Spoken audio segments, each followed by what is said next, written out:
Bonsoir, chers citoyens et citoyennes. Je déclare la séance du 18 mars ouverte. Il est 19 h précisément. Alors, le point 2, période de questions portant sur l'ordre du jour. Oui, Madame Joly, j'aurais une déclaration à faire. Je vais avoir une question puis une déclaration à faire avant le début de la séance. Donc, à la séance dernière, donc celle du 19 février 2024, j'ai proposé le point 33, auquel malheureusement je n'aurais pas dû voter et j'aurais dû tout simplement me retirer de la votation. Donc, puisque je n'avais pas enregistré un intérêt. Donc, voilà. Merci de la précision. Vous aviez une question? Oui, c'est ça. Le point 17 de l'ordre du jour, je pense que ça a été discuté à la plénière 2. Donc, je voudrais juste être sûre de bien comprendre. Je sais qu'on nous avait dit que Jean-Guy, M. Thibault était pour présenter quelque chose, mais avant de voter, je voudrais juste être sûre de quoi il est question. Vous avez lu le document, je précise? Oui, je présume. Oui, mais je voudrais juste être sûre de bien comprendre sur quoi je vais voter au point 17. On va le relire pour être certaine que vous comprenez bien. OK. Merci. Alors, on passe au point 3, l'adoption de l'ordre du jour. Alors, l'ordre du jour, elle est proposée par M. Richard Rétu, appuyé par Mme Annie Bastien, résolu que l'ordre du jour de cette séance soit adopté tel que présenté. Tout le monde est d'accord? Oui. Merci. Le point 4, approbation des procès-verbaux des séances précédentes. Alors, c'est proposé par M. Jean-Guy Thibault, appuyé par M. Sylvain Lévesque, présent d'approuver les procès-verbaux de la séance ordinaire du 19 février 2024 et des ouvertures de soumission du 8 et du 11 mars 2024, telles que rédigées. Tout le monde est d'accord? Oui. Merci. Le point 5, dépôt de documents administratifs. Il n'y a pas de dépôt de documents ce soir. Merci. Déclaration d'intérêt des élus. Alors, dans un premier temps, je tiens à souligner que M. Jean-Guy Thibault va donc se retirer pour le point 44 et Mme la conseillère Valérie Léveillé va elle-même aussi se retirer des points 30 et 36 à l'ordre du jour. Alors, Mme la greffière, veuillez en prendre note lors de ces points à l'ordre du jour. Excuse-moi, c'est le point 46 que je me retire. Ah, 46. Alors, c'est le point 46, donc voilà, correction faite à l'ordre du jour. Merci. Merci de la précision. Le point 7, étude préliminaire pour le changement de régime d'une municipalité locale. Alors, c'est proposé par messieurs Sylvain Lévesque et Jonathan Théoret de donner le mandat à la direction générale et greffier trésorier d'entreprendre les démarches préliminaires avec le ministère des Affaires municipales et de l'Habitation dans le but d'analyser la pertinence d'un tel changement et de faire rapport au conseil municipal avant d'aller de l'avant avec une démarche officielle de changement de régime municipal. Est-ce que tout le monde est d'accord? Oui. Résolu à l'unanimité. Le point 8, adoption politique de gouvernance relative à la protection des renseignements personnels. Alors, c'est proposé par Mme Valérie Léveillé, appuyé par M. Jonathan Théoret, d'adopter la politique de gouvernance relative à la protection des renseignements personnels, ayant pour objectif d'établir les principes directeurs et les pratiques de protection des renseignements personnels au sein de la municipalité de Chelsea. Ceci fait suite à l'adoption de la loi 25 pour les renseignements personnels. Est-ce que tout le monde est d'accord? Oui. Résolu à l'unanimité. Le point 9, désignation des représentants signataires transactions bancaires, Caisse des Jardins de Montcalm et de la Waro. Alors, c'est proposé par Mme Valérie Léveillé, appuyé par M. Sylvain Lévesque, que la mairesse, ou en son absence, la mairesse ou le maire suppléant, et la directrice du service des finances et trésorières adjointe, ou en son absence, le directeur général et le greffier trésorier, ou la directrice du service du greffe, soient autorisés à signer les transactions bancaires de la municipalité de Chelsea au compte détenu à la Caisse des Jardins de Montcalm et de la Waro, ainsi que tout autre document nécessaire à la bonne conduite des affaires de la municipalité, tant au niveau des services de carte des jardins et des autres services offerts par le mouvement des jardins. La mairesse et le directeur général greffier trésorier sont autorisés à signer pour et au nom de la municipalité cette résolution afin de la faire parvenir à la Caisse des Jardins de Montcalm et de la Waro pour que les modifications soient apportées. Est-ce que tout le monde est d'accord? Oui. Oui. Résolu à l'unanimité. Le point 10, affectation d'une partie de l'excédent de fonctionnement accumulé non affecté au 31 décembre 2023.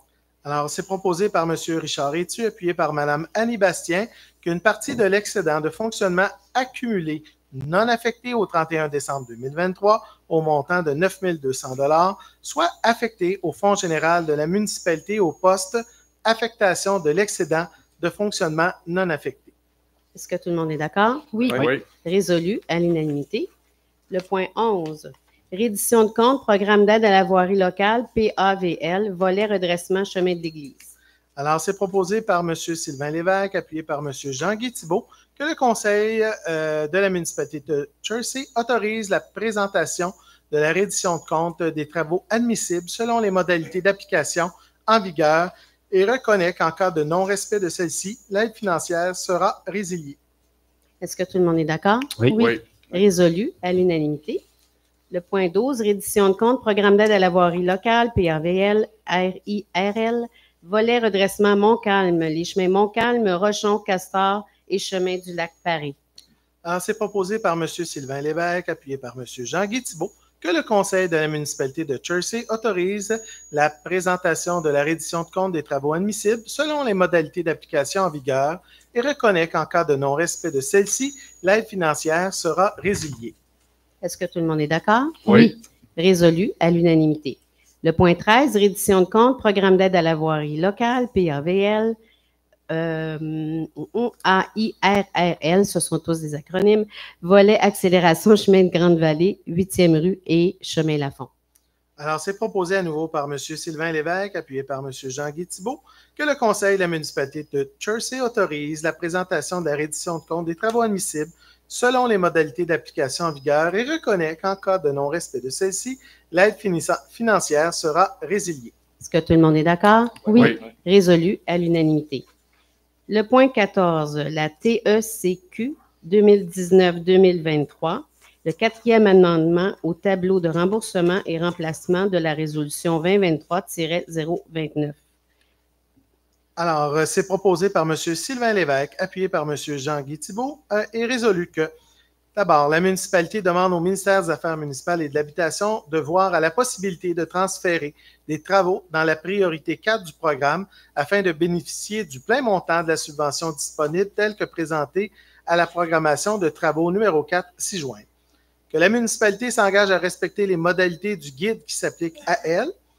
Finalement, que la municipalité s'engage à être la seule responsable et à dégager le gouvernement du Canada, le gouvernement du Québec, de même que leurs ministres, leurs hauts fonctionnaires, employés et mandataires, de toute responsabilité quant aux réclamations, exigences, pertes, dommages et coûts de toutes sortes ayant comme fondement une blessure infligée à une personne, le décès de celle-ci et des dommages causés dans le cadre du programme TEC 2019-2023.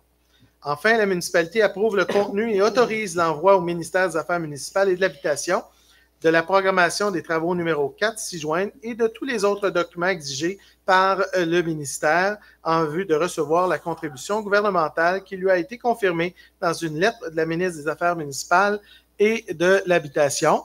J'ajoute que la municipalité s'engage à atteindre le seuil minimal d'immobilisation qui lui est imposé pour l'ensemble des 5 années du programme. La municipalité s'engage à informer le ministère des Affaires municipales et de l'Habitation de toute modification qui sera apportée à la programmation de travaux approuvés par la présente résolution et finalement atteste par la présente résolution que la programmation de travaux numéro 4 ci-jointe comporte des coûts réalisés véridiques et reflète les prévisions de coûts et des travaux admissibles. Est-ce que tout le monde est d'accord? Oui. Résolu à l'unanimité. Le point 15, barrage sous surveillance, échéancier des travaux 2024-2029. Alors, c'est proposé par M. Richard Etu, appuyé par M. Jean-Guy Thibault, résolu que la municipalité adopte l'échéancier des travaux 2024-2029 des barrages sous surveillance sur la recommandation du comité des barrages. Est-ce que tout le monde est d'accord? Oui. Oui, Mme Joly. C'est important, là, il y a quand même 6 barrages qui sont dans mon district au niveau de ce dossier-là. J'inviterai mes collègues du comité barrage, si c'est possible, que vous m'invitez à quelques réunions concernant ce dossier-là. C'est quand même un dossier important, c'est beaucoup de sous. Donc, j'aimerais être invitée si mes collègues sont bien d'accord. Nous avons pris note de votre demande. Alors, je répète, tout le monde est d'accord avec? Oui. Oui. Oui. Résolu à l'unanimité. Le point 16, le parc multifonctionnel, phasage et échéancier. Alors, c'est proposé par Mme Annie Bastien, appuyé par M. Sylvain Lévesque, et résolu de poursuivre le projet de parc multifonctionnel version 2, tel que présenté aux membres du conseil municipal, et d'autoriser la municipalité à faire une demande de révision de la subvention auprès du ministère de l'Éducation. Est-ce que tout le monde est d'accord? Oui. Résolu à l'unanimité. Le point 17, formation d'un comité ad hoc, mise à l'eau, embarcation motorisée et non motorisée au lac Beaulac. Alors, c'est proposé par Mme Annie Bastien, appuyé par M. Jean-Guy Thibault, que le Conseil procède à la formation d'un comité ad hoc composé des conseillers Sylvain Lévesque, M. Richard Étu et présidé par M. Jean-Guy Thibault, afin d'examiner le projet de réglementation ayant pour but d'encadrer et de contrôler la mise à l'eau des embarcations motorisées et non motorisées sur le lac Beaulac et dégage des pistes de solutions. Après étude du dossier, le comité devra déposer ses recommandations aux membres du conseil municipal pour décision. Est-ce que tout le monde est d'accord? Oui. Oui, résolu à l'unanimité. Madame Joly, c'est sur le point que j'avais des questions. Peut-être que M. Thibault, là, vu que vous étiez à plénière 2, là, puis on n'a pas pu se parler. Là, y a-t-il un problème à Beaulac au niveau des bateaux? C'est-tu une problématique? C'est un dépôt qui a été donné par M. Dupuis dans l'association de Beaulac pour essayer de régler ça au niveau de pollution, tout ça, essayer de contrôler un peu plus les embarcations qui viennent de l'extérieur. C'est la réglementation proposée. Elle n'est pas encore adoptée, elle n'a pas été étudiée encore, elle est juste comme proposée. Là, il y a un comité aujourd'hui qui est formé pour commencer à travailler là-dessus. OK. Ça répond à vos questions? Pour ça, tout le monde a reçu le document. Oui. Effectivement, on l'avait partagé avec tous les élus. Mais il l'avait envoyé aussi une semaine avant le dépôt. Il y a un mois. Il y a un mois. Ah, c'est OK, y a un mois. OK, c'est ça. Je pense qu'il y en avait D'accord. un qui avait accusé réception. Oui, c'est là un mois, là. Oui, effectivement. Ça vous OK. revient? Oui, Merci. merci. Le point 18, renonciation, exercice du droit de préemption, entente relative au traitement des déchets, Régie intermunicipale de traitement des déchets, RITDM, et abrogation de la résolution 2024-036. Alors, c'est proposé par M. Sylvain Lévesque, appuyé par M. Richard Étu, que la municipalité de Chertsey renonce à l'exercice de son droit de préemption prévu à l'entente signée le 25 novembre 1987 avec les municipalités de Radun et de Saint-Donat. La présente résolution abroge la résolution 2024-036 adoptée à la séance ordinaire du 19 février 2024. Est-ce que tout le monde est d'accord? Oui. Résolu à l'unanimité. Le point 19, entente relative à la fourniture de services, plan d'aide mutuelle en matière de sécurité incendie. Décision. Alors, il est proposé par M. Richard Étu, appuyé par Mme Valérie Léveillé, et résolu que le Conseil de la municipalité de Chertsey autorise la signature de l'entente relative à la fourniture de services concernant le plan d'aide mutuelle en matière de sécurité incendie et transmettre la dite entente à la MRC de Matawini. Est-ce que tout le monde est d'accord? Oui. Résolu à l'unanimité. Le point 20, autorisation service d'aménagement de la MRC de Matawini, gestionnaire de formation des pompiers. Alors, c'est proposé par M. Richard Étu, appuyé par Mme Valérie Léveillé, que le Conseil de la municipalité de Chertsey autorise le service d'aménagement de la MRC de Matawini à devenir gestionnaire de formation et de soutien aux partenaires de la MRC en matière de formation des pompiers. Si vous me permettez un peu de commentaires là-dessus, c'est qu'avant, les pompiers étaient formés à Saint-Charles-Borromée et le service de Saint-Charles-Borromée a cessé ses activités de formation et c'était assez dispendieux. Alors, voilà pourquoi la formation va être centralisée à la MRC. Il y a des personnes responsables qui vont s'occuper de la formation de nos pompiers. Alors, est-ce que tout le monde est d'accord? Oui. Résolu à l'unanimité.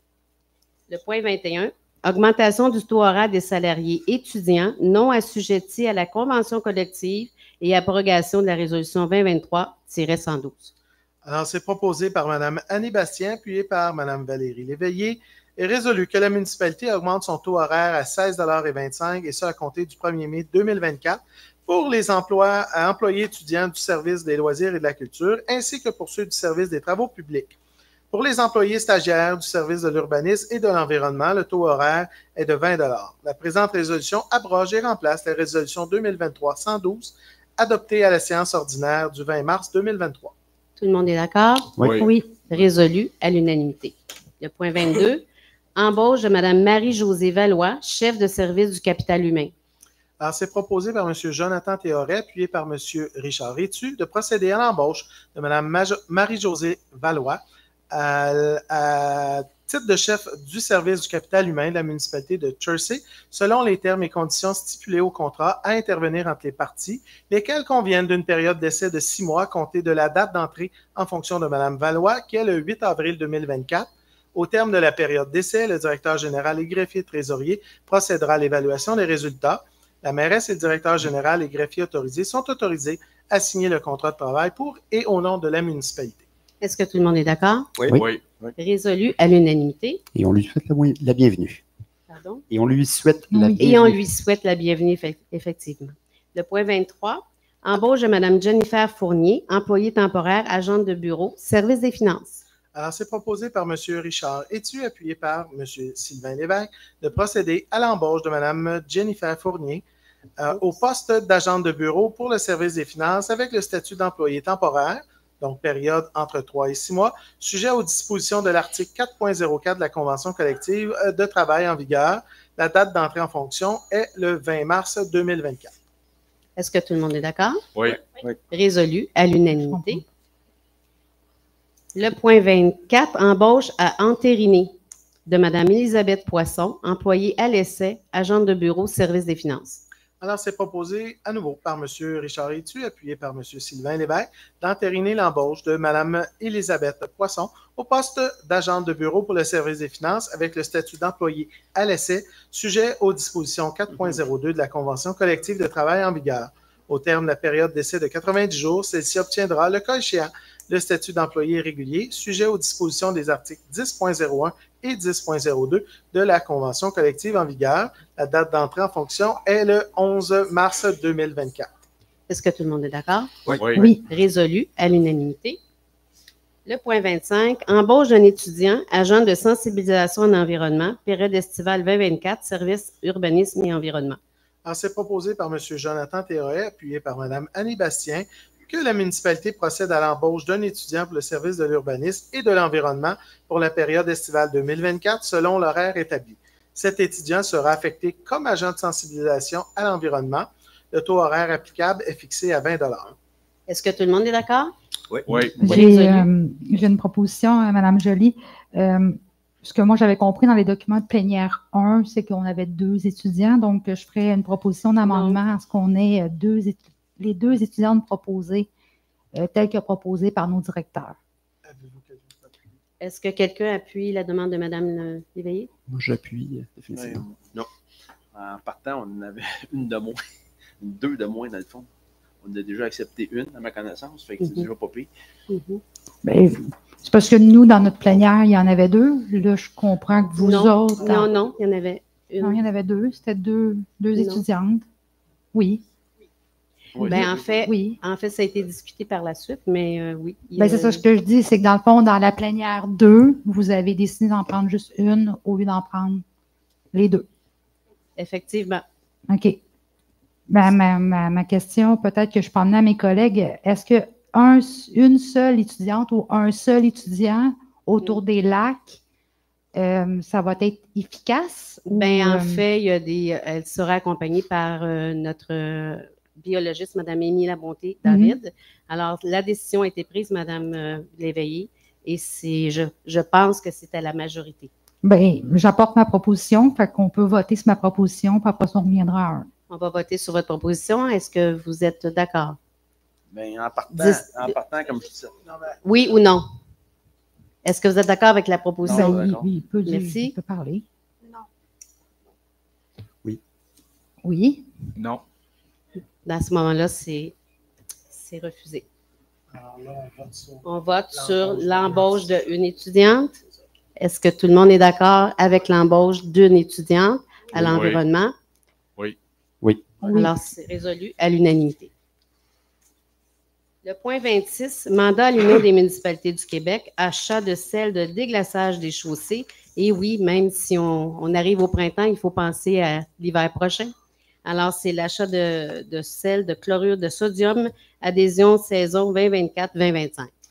Alors, si vous me permettez, et de vous dispenser de lecture de l'ensemble de la résolution, mais globalement, c'est proposé par M. Jean-Guy Thibault, appuyé par M. Sylvain Lévesque, que la municipalité confie à l'Union des municipalités du Québec le mandat de préparer en son nom et celui des autres municipalités intéressées un document d'appel d'offres pour adjuguer un contrat d'achat regroupé du chlorure de sodium nécessaire aux activités de la municipalité pour la saison 2024-2025.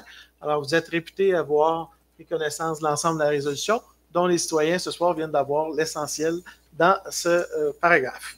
Et on doit ajouter que, faisant partie de l'Union des municipalités du Québec, les coûts sont moindres et on bénéficie en fait de coûts beaucoup moins élevés que si on le prenait de d'autres institutions. Alors, est-ce que tout le monde est d'accord? Oui. Résolu à l'unanimité. Le point 27, demande d'aide financière à l'Association régionale des loisirs pour les personnes handicapées de Lanaudière, programme d'assistance financière aux loisirs des personnes handicapées 2024-2025. Alors, c'est proposé par Mme Annie Bastien, appuyé par M. Sylvain Lévesque, que la municipalité de Chersey dépose auprès de l'Association régionale de loisirs pour personnes handicapées de Lanaudière une demande d'aide financière dans le cadre du programme d'assistance financière aux loisirs des personnes handicapées 2024-2025. Volet accompagnement et soutien à initiatives locales et régionales. Cette demande vise à améliorer le ratio d'accompagnement d'enfants handicapés fréquentant le camp de jour de la municipalité. Mme Kim Baumgarten, directrice du service des loisirs et de la culture, est la personne responsable et principale interlocutrice de la municipalité pour toute question relative à la présente demande auprès de cette association et est autorisée à signer tout document donnant effet à la présente résolution. Est-ce que tout le monde est d'accord? Oui. Résolu à l'unanimité. Le point 28, demande d'aide financière, Mouvement national des Québécois, Fête nationale 2024. Alors, c'est proposé par Mme Annie Bastien, appuyé par M. Sylvain Lévesque, que la municipalité dépose auprès du Mouvement national des Québécois et Québécoises une demande d'aide financière afin d'obtenir une subvention aidant l'élaboration du programme d'activité des festivités entourant la Fête nationale du Québec de 2024. Notre directrice du service des loisirs et de la culture est évidemment la personne responsable et interlocutrice de la municipalité pour toute question relative à la présente demande auprès du Mouvement national des Québécois et Québécoises et autorisée à signer tout document donnant effet à la présente résolution. Tout le monde est d'accord? Oui. Résolu à l'unanimité. Le point 29, les camps REP, entente camp de jour municipal 2024. Alors, c'est proposé par Mme Annie Bastien, appuyé par M. Sylvain Lévesque, que la municipalité de Chersey autorise la tenue de son camp de jour estival au camp REP de Chersey du 1er juillet au 23 août et accepte les conditions de l'entente en date du 1er mars 2024. La municipalité assumera une partie des coûts pour ses résidents et la directrice du service des loisirs et de la culture est autorisée à signer l'entente pour et au nom de la municipalité. Cette somme est évidemment disponible au Fonds général de la municipalité. Est-ce que tout le monde est d'accord? Oui. Résolu à l'unanimité. Permettez, Mme la mairesse, c'est l'ancien camp Boutentrin. Oui, effectivement. Merci de la précision. Le point 30, adhésion au programme de certification Osez jeunes du Créval. Alors, c'est proposé par Mme Annie Bastien, appuyé par M. Sylvain Lévesque, que la municipalité adhère au programme Osez jeunes auprès du Comité régional pour la valorisation de l'éducation afin d'obtenir une certification pour sa participation en tant qu'employeur qui favorise l'éducation et qui facilite la conciliation travail-famille par l'embauche d'étudiants pendant l'année scolaire et la période des vacances estivales, permettant ainsi de prévenir le décrochage scolaire et qu'un montant de 300 $, taxes incluses, soit défrayé pour le paiement de la contribution annuelle 2024. Cette somme est disponible au Fonds général de la municipalité. Est-ce que tout le monde est d'accord? Oui. Je vais l'appuyer quand même, mais c'était marqué Mme Léveillé. Je me suis retirée. C'est celui-là que vous êtes Elle s'est retiré. retirée, oui, effectivement, Excusez-moi. tantôt. Elle avait précisé. Oui, Oui, je Voilà. l'ai précisé. j'en ai manqué un petit. Manqué du boulot. Parfait. Le point, est-ce que tout le monde était d'accord sur ce point-là? Oui. Résolu à l'unanimité. Le point 31, aide financière, politique de reconnaissance et de soutien aux organismes, Centre de pédiatrie sociale de la Lanaudière, Val-des-Petits-Loups. Alors, c'est proposé par Mme Annie Bastien, appuyé par M. Richard Etu, et résolu de procéder à l'achat de 2 billets au coût de 250 $ chacun et de faire un don de 1 000 $, totalisant un montant total de 1 500 $ taxes incluses, afin de participer à la 6e édition de l'événement bénéfice, le Bal des Petits Loups, qui aura lieu le 31 mai 2024 au profit du Centre de pédiatrie sociale en communauté de Lanaudière. La mairesse et le directeur général greffier trésorier sont désignés pour représenter la municipalité lors de cet événement. Cette somme est disponible au Fonds général de la municipalité. Est-ce que tout le monde est d'accord? Oui. Résolu à l'unanimité. J'ai une question, Mme Joly. Lors de la plénière 1, on nous avait invités à savoir si on voulait participer au bal des petits loups. Là, ce que je comprends, c'est que dans la plénière 2, vous avez décidé qu'il n'y aurait pas de participation des élus. Personne n'était disponible pour assister à cette soirée-là, malheureusement, Mme Léveillé. J'avais nommé que j'étais disponible. Je vous l'avais nommé à plénière 1 que j'étais disponible pour y aller. Oui, c'est vrai que vous aviez mentionné ça, mais finalement, la décision a été prise en majorité après parce que, en n'étant pas présent toute l'équipe, on a décidé de donner un don et le don va être beaucoup plus bénéfique pour l'organisme. OK. Puis vous, en tant que membre du CA, vous payez votre billet au Petit Loup ou c'est gratuit pour vous? C'est pas gratuit. OK. Donc, Parfait. Merci. parfait. Merci. Merci. Est-ce que tout le monde était d'accord sur le point? Oui. Merci. Résolu à l'unanimité. Point 32. Aide financière, politique de reconnaissance et de soutien aux organismes clubs de l'âge d'or. Alors, c'est proposé par Mme Annie Bastien, appuyé par M. Jean-Guy Thibault, que la municipalité accorde une aide financière d'une valeur de 800 $ ainsi que la gratuité de la salle de spectacle La Belle Église d'une valeur de 200 $ afin de permettre au Club de l'Âge d'Or de célébrer avec ses membres le 50e anniversaire de l'organisme lors d'un souper gala qui aura lieu le 4 octobre 2024. Cette somme est disponible au Fonds général de la municipalité. Est-ce que tout le monde est d'accord? Oui. Résolu à l'unanimité. Le point 33. Aide financière, politique de reconnaissance et de soutien aux organismes La Maison des aînés. Alors, c'est proposé par Mme Annie Bastien, appuyé par Mme Valérie Léveillé, que la municipalité offre gracieusement à la Maison des aînés de Chersey la salle de spectacle La Belle Église pour une représentation de leur spectacle le 10 août, le 24 mai 2024, représentant une valeur de 200 $. Cette somme est disponible au Fonds général de la municipalité. Est-ce que tout le monde est d'accord? Oui. Résolu à l'unanimité. Le point 34. Octroi de contrat WSP Canada Inc. Demande de prix G24004. Analyse du réseau hydrologique de 5 lacs et d'une rivière dans le secteur Grande-Vallée.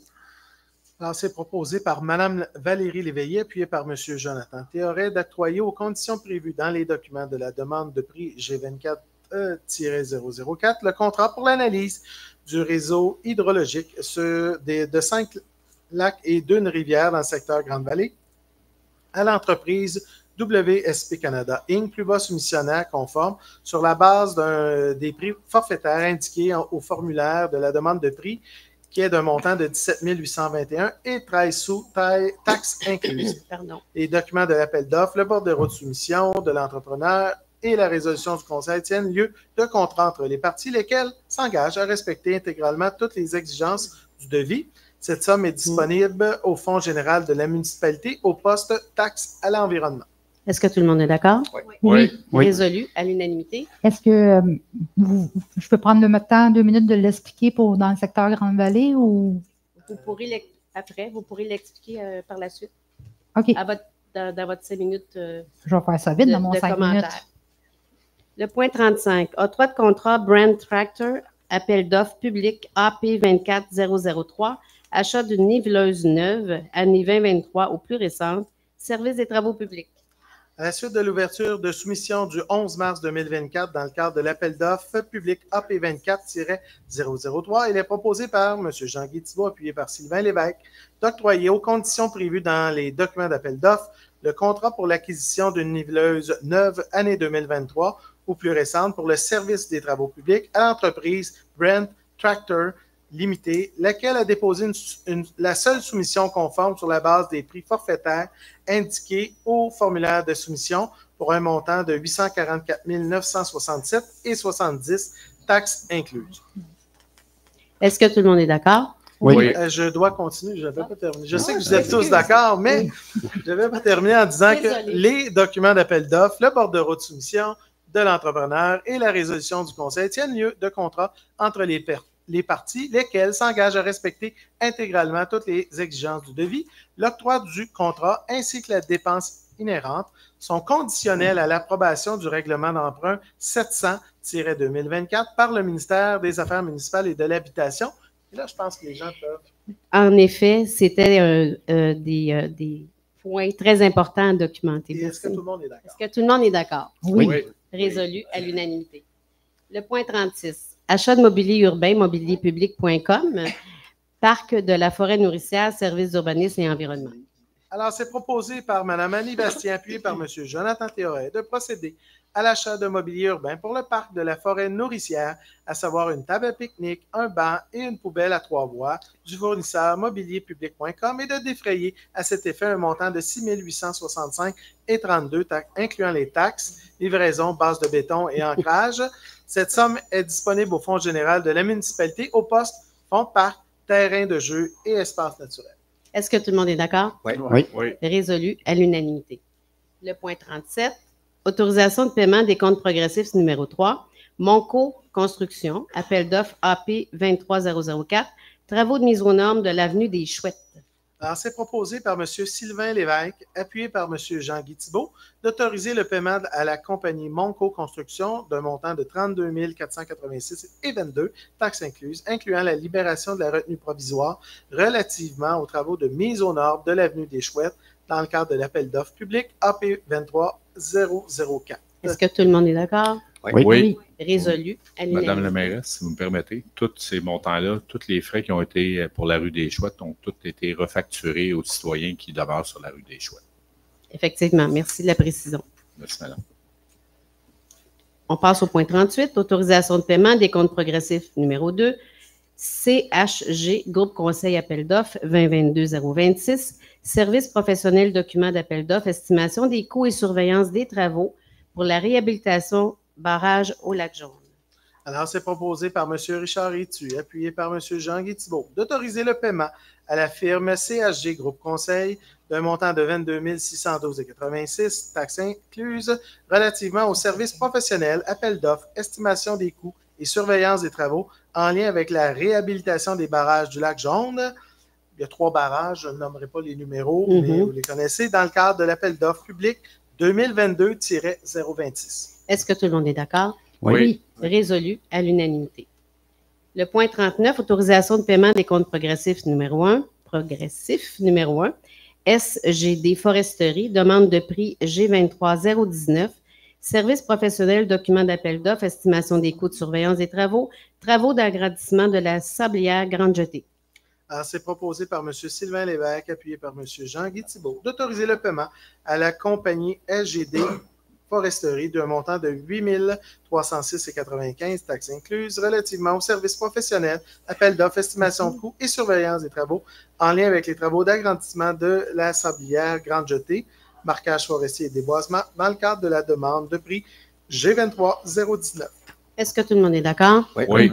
Résolu à l'unanimité. Excusez, Mme Joly, je voudrais juste revenir sur le point 38. Je suis désolée, là, je veux juste être certaine de bien comprendre. Le montant de 22 612,86 a déjà été mis sur les comptes de taxes des citoyens ou c'est une nouvelle facture? Non, c'est un contrat qui a été octroyé en 2022. Oui. Oui. Et il y a ce que j'appelle des montants selon des étapes. Oui. Et là, aujourd'hui, mettons, l'étape où on est rendu, c'est le paiement de cette facture de 22 500 quelques. Là. C'est probablement sur un contrat d'un peu plus de 80 000 $. Alors, il y a des versements, c'est des tranches. Là, donc, voilà. C'est un contrat qui a été adopté en 2022 par la Conseil. OK, parfait, merci. Donc, ce n'est pas un montant supplémentaire. OK. Non, mais le montant n'a pas été encore facturé parce qu'il n'avait pas été encore payé. C'est normal.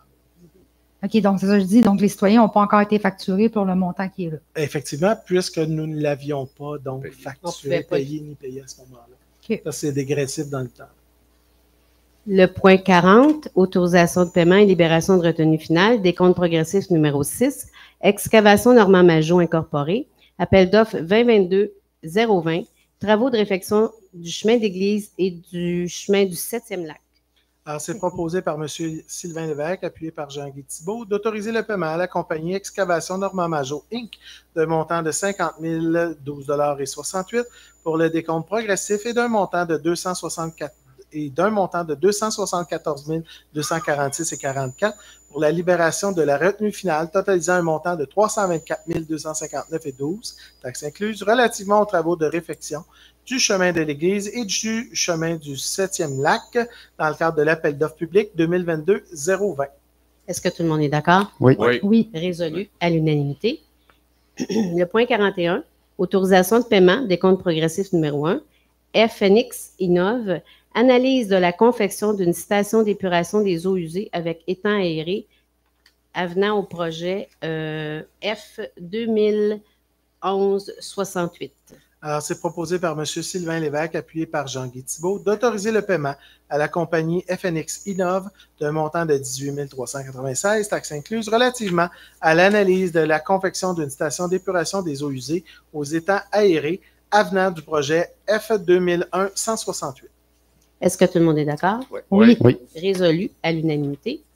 Le point 42, demande de PIIA, secteur de Pente Forte, 2045 chemin Marie-Reine des Cœurs, le lot 3 663,25 dans le district 6.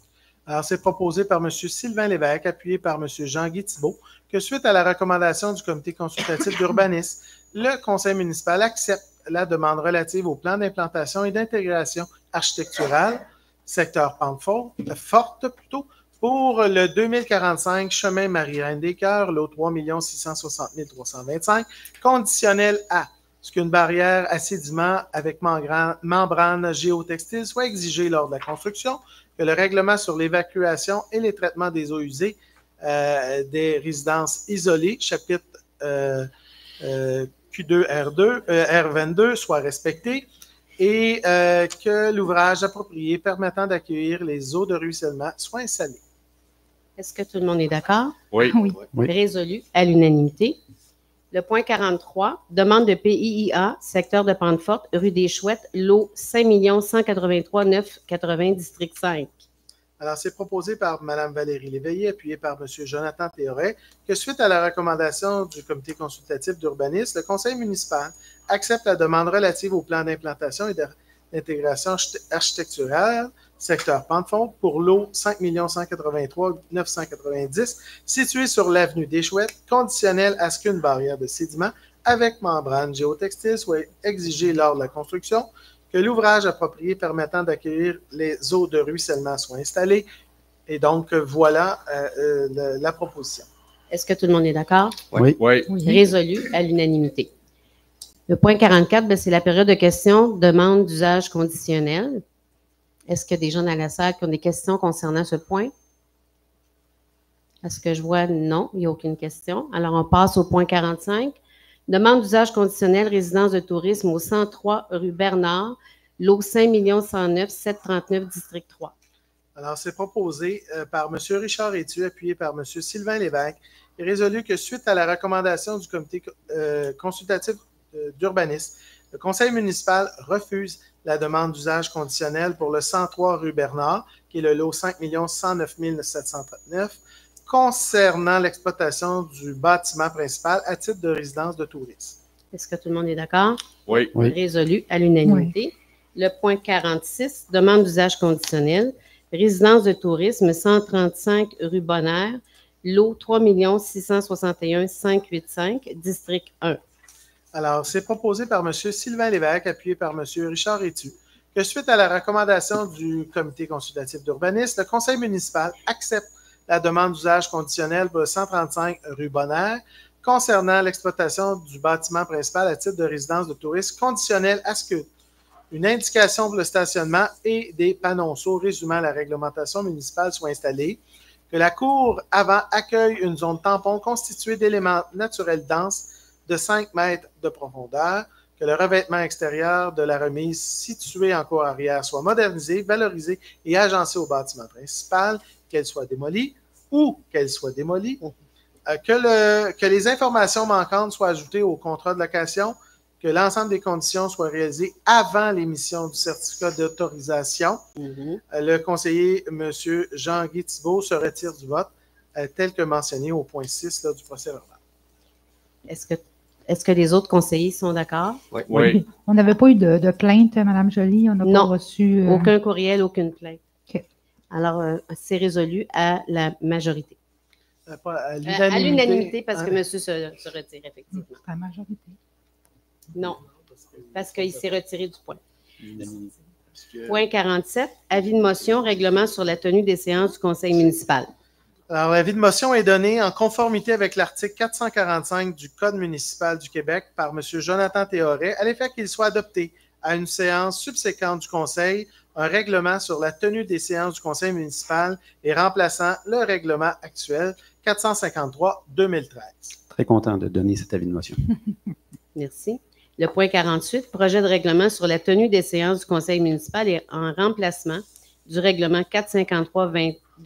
Alors, c'est proposé par M. Jonathan Théoret, appuyé par Mme Valérie Léveillé, que le Conseil adopte le projet de règlement sur la tenue des séances du Conseil municipal et remplaçant le règlement 453-2013. Copie du règlement est disponible sur le site Internet de la municipalité au www.chersey.ca et auprès du service du greffe. Et donc, à la prochaine séance du Conseil municipal, les membres sont appelés donc à voter à nouveau sur ce À nouveau projet. sur le projet. Est-ce que tout le monde est d'accord? Oui. Oui. Résolu à l'unanimité. Le point 49, avis de motion, règlement décrétant une dépense et un emprunt n'excédant pas 511 962 pour l'achat d'une pelle mécanique hydraulique neuve 2023 ou plus récente pour le service des travaux publics. Alors, l'avis de motion est donné en conformité avec l'article 445 du Code municipal du Québec par M. Sylvain Lévesque à l'effet qu'il soit adopté à une séance subséquente du Conseil un règlement décrétant une dépense et un emprunt n'excédant pas 511 962 pour l'achat d'une pelle mécanique hydraulique neuve 2023 ou plus récente pour le service des travaux publics. Aux fins d'acquitter les dépenses prévues par le présent règlement, le Conseil est autorisé à emprunter une somme n'excédant pas 511 962 sur une période de 8 ans. Est-ce que tout le monde est d'accord? Oui. Résolu à l'unanimité. Le point, oui, L'avis de motion. c'est un avis de motion, c'est vrai. C'est un avis. Oui. On est d'accord, Désolé. pareil. Le point 50, projet de règlement décrétant une dépense et un emprunt n'excédant pas 511 962 pour l'achat d'une pelle mécanique hydraulique neuve 2023 ou plus récente pour le service des travaux publics. Alors, encore une fois, un projet de règlement qui sera voté à la prochaine séance du Conseil, mais qui est proposé par M. Sylvain Lévesque, appuyé par M. Jean-Guy Thibault, que le Conseil adopte le projet de règlement décrétant une dépense et un emprunt n'excédant pas 511 962 pour l'achat d'une pelle mécanique hydraulique neuve ou 2023 ou plus récente pour le service des travaux publics. Copie du projet de règlement est disponible sur le site Internet de la municipalité au www.chersey.ca ou auprès du service du greffe. Est-ce que tout le monde est d'accord? Oui. Résolu à l'unanimité. Le point 51, règlement 695-2024 sur le colportage, la vente itinérante et la distribution d'imprimés. Et ceci remplace le règlement 183-99. Alors, une seule petite modification dans la section des exceptions a été ajoutée depuis l'avis public et donc le projet de règlement. La modification qui a été apportée au projet de règlement pour autoriser, par exemple, les commerçants de Chersey ou qui ont une place d'affaires à Chersey à faire 2 distributions annuelles maximum, dans le cadre de ce présent règlement. Donc, c'est important de souligner que le colportage, vente itinérante et la distribution d'imprimés va être interdite sur le territoire de Chersey. Évidemment, il y a des organismes qui pourraient en tout ou en partie obtenir, des organismes à but non lucratif lors, par exemple, d'une collecte de fonds pour Noël, etc., à être autorisés par le conseil municipal, soit pour faire la collecte au pas, mais normalement, jamais vous verrez autre que le service des incendies de Chersey faire du porte-en-porte. Et donc, l'autorisation ne sera pas permise. Les vendeurs itinérants. Les seules exceptions vont être données. Vous pouvez les voir au règlement. Par exemple, à l'Halloween, ça va être permis de faire du porte-en-porte, la collecte des bonbons, par exemple. Ce sera permis aussi à d'autres occasions. Par exemple, lorsque, par exemple, un nouveau restaurant à Chersey souhaite distribuer un nouveau dépliant pour faire promouvoir son restaurant, alors il pourra le faire de porte en porte. Et évidemment, ce règlement-là ne concerne pas la distribution par votre boîte postale qui, elle, est régie par le gouvernement fédéral. Donc, c'est important de le souligner que ce nouveau règlement adopté met à jour et ça permet aussi de faire une certaine prévention auprès de nos citoyens. Exact. Si des gens se présentent à votre porte pour vous vendre une présumée thermopompe subventionnée par Hydro-Québec. C'est pas vrai, ça n'existe pas. Ou pour vendre quoi que ce soit de subventionné, ça n'existe pas. Les thermopompes sont vraiment subventionnés. Ils sont vraiment subventionnés, mais on n'est pas supposé de faire de colportage. Mais pas de porte-à-porte de ce côté-là. Donc, c'est important de le souligner. Donc, le règlement est donc ajusté aujourd'hui et adopté par le Conseil, je présume. Est-ce que tout le monde était d'accord avec le règlement? Oui. Merci, mais les précisions, j'aime bien votre précision de prévention.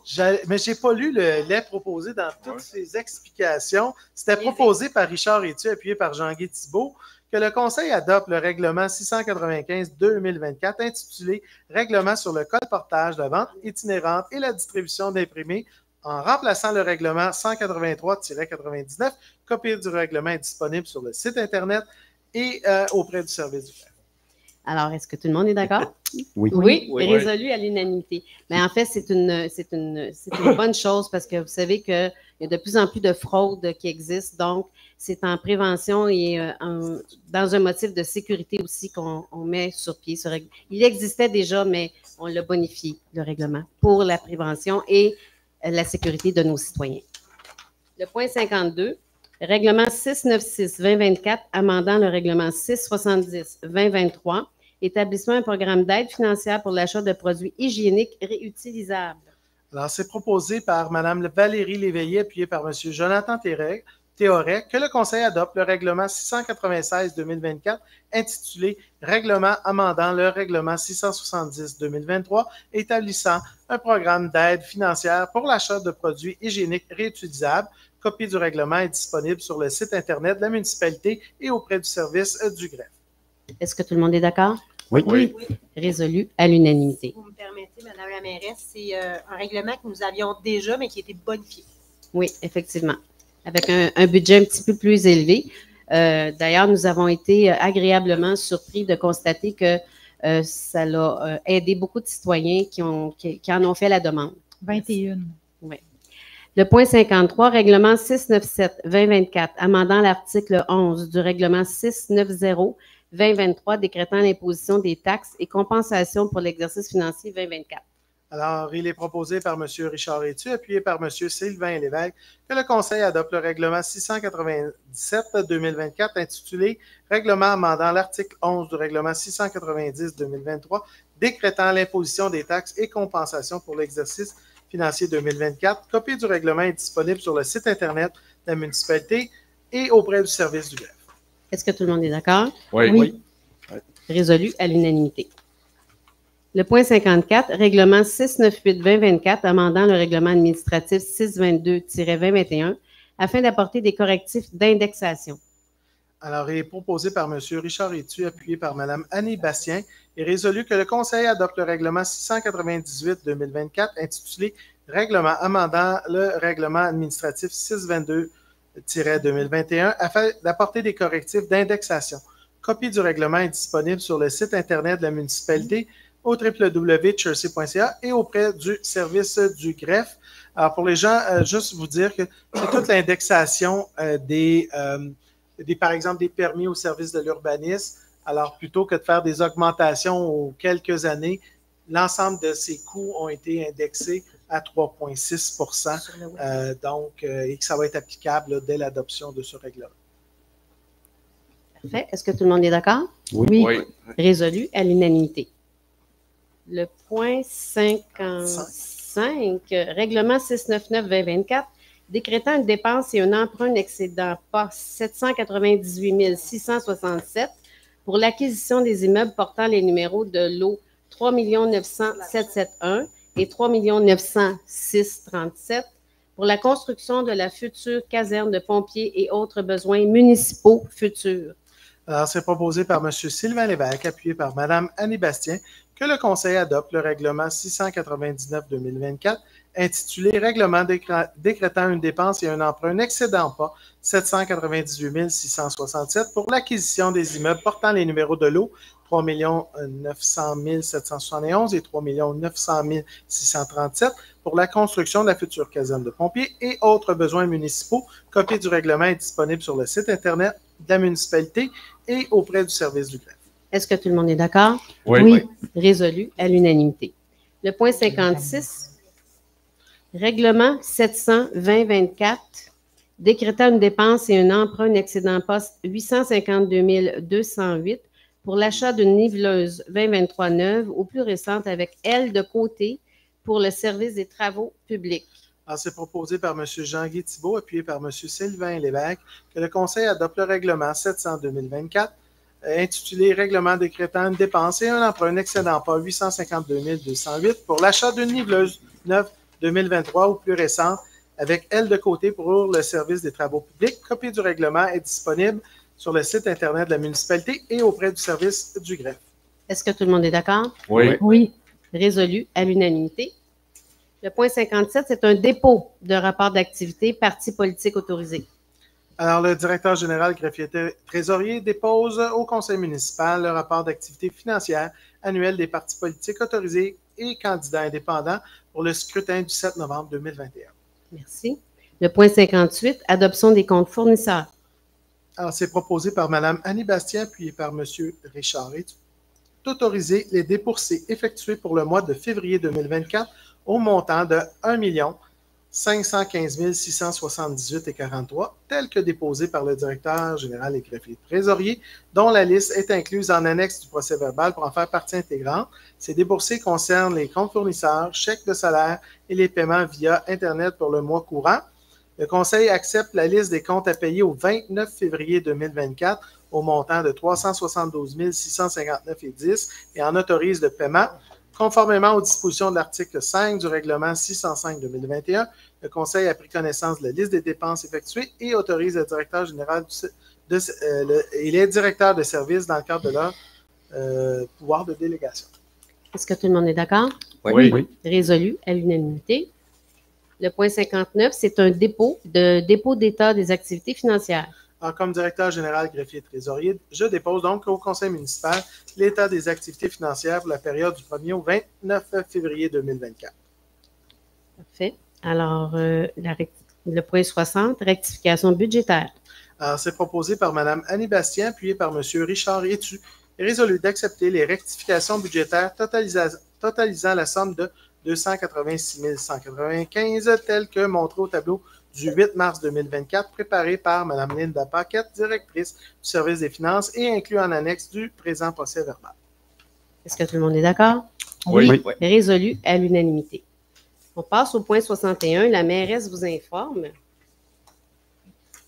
J'ai quelques points. En fait, vous l'avez vu déjà dans l'ordre du jour. Quelques points de précision sur nos comités. Alors, le dossier du parc multifonctionnel. L'équipe administrative, dont le chef de service en génie civil, accompagné par le directeur des travaux publics et avec l'appui de Mme Linda Paquette, ont présenté le plan du parc au comité qui travaille sur le dossier. Une subvention importante est à venir du ministère. Le plan original a été légèrement modifié. Nous procédons aussi par phase, c'est-à-dire qu'on ne fera pas toutes les phases en même temps. Il nous fera plaisir aussi, aussitôt que les croquis qui seront présentés au ministère vont être approuvés, ça va nous faire énormément plaisir de vous faire l'annonce officielle de la nouvelle somme de subvention qui sera obtenue du ministère. C'est quand même une subvention substantielle. On a bien hâte d'avoir la confirmation d'ailleurs.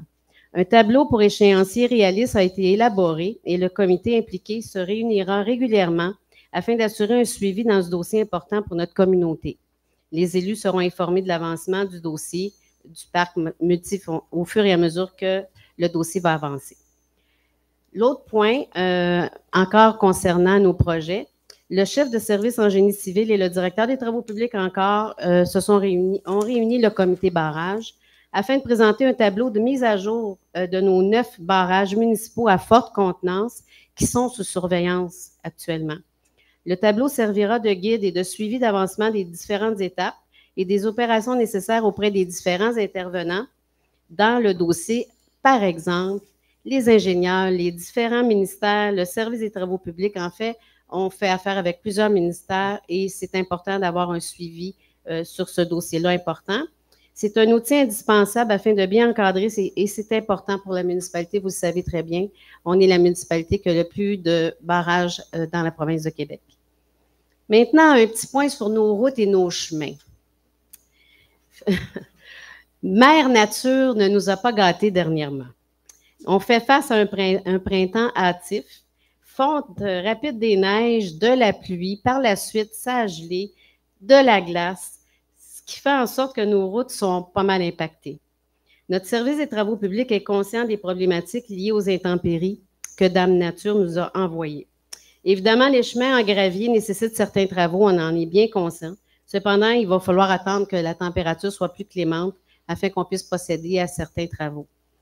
C'est la même chose pour nos routes asphaltées. On sait qu'il y a peut-être des petits nids de poules. Je dis petits parce qu'à comparer à Montréal, on a des petits nids de poules.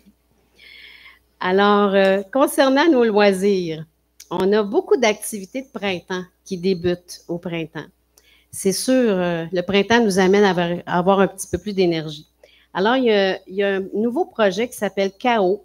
C'est des activités motrices pour les jeunes enfants, les tout petits, de 16 mois à 4 ans. Ça va être probablement très intéressant pour les jeunes familles. Il y a le yoga du printemps, multiniveau. C'est un cours de 75 minutes. Alors ça, c'est toujours bien apprécié de certaines personnes faire du yoga. Il y a du yoga sur chaise. Il y a un cours de 60 minutes. On a un autre cours de respiration et de relaxation pendant 75 minutes. Ceci peut être très, très bénéfique pour les membres du conseil et pour moi-même. Merci. On a les cours de danse, des cours de country américains qui sont très populaires. Vraiment, là, ça, il y a un engouement dans la municipalité, vraiment beaucoup. Jean-Guy, tu pourrais peut-être t'inscrire au cours. On a l'atelier sushi, sushi dessert. Sushi, dessert, ça c'est intéressant aussi. Il y a des familles qui sont et des gens qui sont bien intéressés à prendre les cours de sushi. On a des cours de dessin qui sont donnés par une citoyenne, Mme Chantal Dion, qui possède plus de 40 ans d'expérience et le cours de dessin est très, très prisé aussi également. On a beaucoup de talents à Chersey. C'est vraiment étonnant de voir comment on a des talents qui se révèlent suite au cours. On a l'atelier de peinture sur céramique, décoration d'une tasse. Ça aussi, ça va intéresser les enfants de 7 ans et plus et probablement les parents. On a un atelier familial de réalisation des semis. C'est le temps des jardins. Alors, c'est sûr que c'est intéressant de montrer aux jeunes comment faire des semis. Puis moi, je trouve que c'est une belle activité intergénérationnelle parce qu'il y a beaucoup de choses qui peuvent s'apprendre des personnes plus âgées auprès des petits. Puis les semis, bien, c'est le fun de voir ça parce que même l'école participe évidemment à ce projet-là. On a l'atelier de fabrication découverte. Ça, je vous laisse, je le décris rapidement. Fabrication d'un anti-sodorifique naturel, sans produits toxiques pour la peau. Fabrication d'un diffuseur pour penderie et tiroir, ça veut dire un sambon dans le jargon courant. Fabrication d'une poterie murale et fabrication d'un répulsif à insectes en vaporisateur. Alors, les cours aussi, on doit mentionner que les cours de hip-hop qui sont donnés ici dans la salle communautaire à certains moments, le spectacle des jeunes qui participent à ces cours de danse-là aura lieu à la salle Julie Potier à Saint-Jacques le 28 avril prochain. Mais les places sont déjà au maximum, malheureusement. Le spectacle à venir, ben, on a Linda Lemay le 5 avril. Il reste seulement 4 billets. Ça fut une belle vente. Et Alexandre Barrette, le 19 avril prochain, il reste 81 billets. Pour Pâques, on a toujours la traditionnelle chasse au coco. Malheureusement, on ne peut plus prendre d'inscription. Déjà, c'est un engouement total. Il n'y a pas beaucoup de place, il n'y en a plus finalement. On ne peut plus inscrire les familles parce que les familles se sont déjà inscrites en grand nombre. Maintenant, il y a un point important. Il y a une consultation publique présentement qui a lieu. Ça a paru sur nos sites, sur nos réseaux, sur le PAFIO. Qu'est-ce que le PAFIO? Le PAFIO, c'est le plan d'aménagement forestier intégré opérationnel. Et ça concerne nos forêts. Donc, vous êtes invités à donner vos commentaires. C'est important d'aller voir, il y a des cartes que la MRC Matawini a fournies. Alors, je vous invite à aller sur le site. Vous pouvez donner vos commentaires et vous pouvez même mettre vos commentaires directement sur les cartes interactives. Et la consultation publique commençait du 15 mars et c'est pour 30 jours. Mais le 27 mars prochain, il y aura une consultation où les citoyens peuvent se présenter à Sainte-Émilie de l'Énergie, à l'église, concernant justement cette consultation-là. Il y aura des gens du ministère de Forêts et Parcs qui vont être présents et il va y avoir les cartes. Vous allez pouvoir poser toutes les questions qui vous viennent en tête et les gens sur place vont pouvoir vous guider et répondre à toutes vos questions. Alors, je vous remercie, puis soyez en grand nombre parce que c'est important. Merci beaucoup. Alors, maintenant, on passe à la période de questions pour les citoyens. Ah, c'est vrai, Madame Bastien avait un point important aussi. Allez-y. À vous, Monsieur Thibault, avez-vous quelque chose de spécial? C'est la parole des conseillers. Oui. La Ouais. quoi? La parole. La parade? La parole. Moi, je veux parler premièrement aux gens de mon district, plus spécifiquement les gens de Beaulac.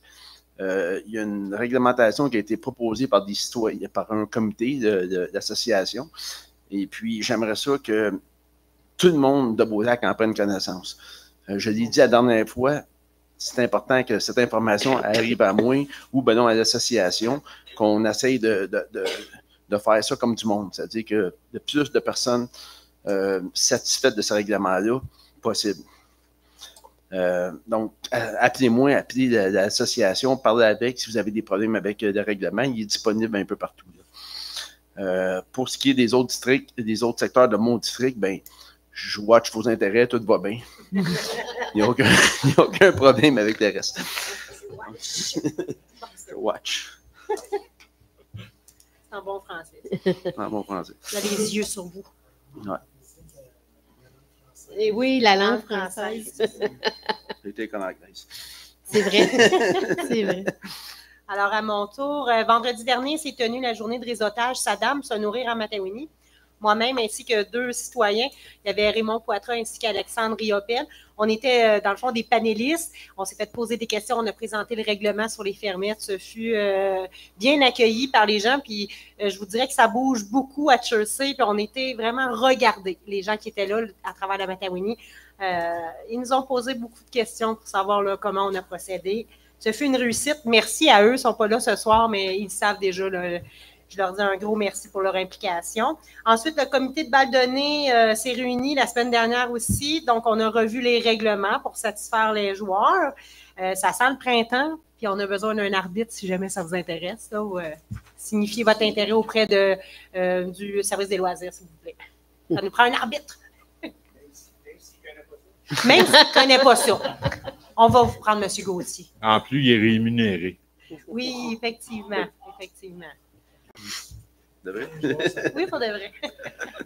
Non, c'est mon tour. Bon, moi, j'ai rien de spécial, mais moi, je vois de Jean-Guy. On se watch tout. Merci. Vous voyez qu'il y a pas mal d'humour et c'est bien qu'on ait de l'humour dans le groupe. Voilà.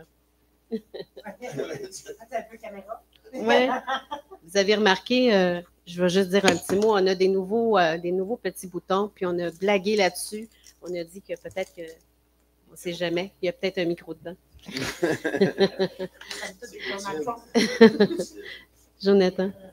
Oui, bien, merci. Juste souligner quelques petits points parce que ceux qui suivent le conseil depuis longtemps savent à quel point les dossiers environnementaux me tiennent à cœur. Puis juste rapidement, je regarde les points qui étaient à l'ordre du jour aujourd'hui. On a quand même progressé sur certains éléments. À la résolution au point 25, on a l'embauche d'un étudiant, un agent de sensibilisation en environnement pour faire de la vigilance autour de nos lacs, puis pour en assurer la santé. J'applaudis qu'on progresse dans cette direction-là. Point 14, je ne vais pas dans l'ordre, mais il y a des subventions qui sont importantes du gouvernement du Québec qui pourraient nous permettre d'accélérer certains travaux également, même peut-être au niveau de l'efficacité énergétique de certains de nos bâtiments. Point 41, la station d'épuration des eaux usées au village. C'est un dossier qui est majeur. On ne l'a pas abordé directement, mais on progresse là-dedans. On parle d'analyse pour l'implantation d'une solution, enfin, pour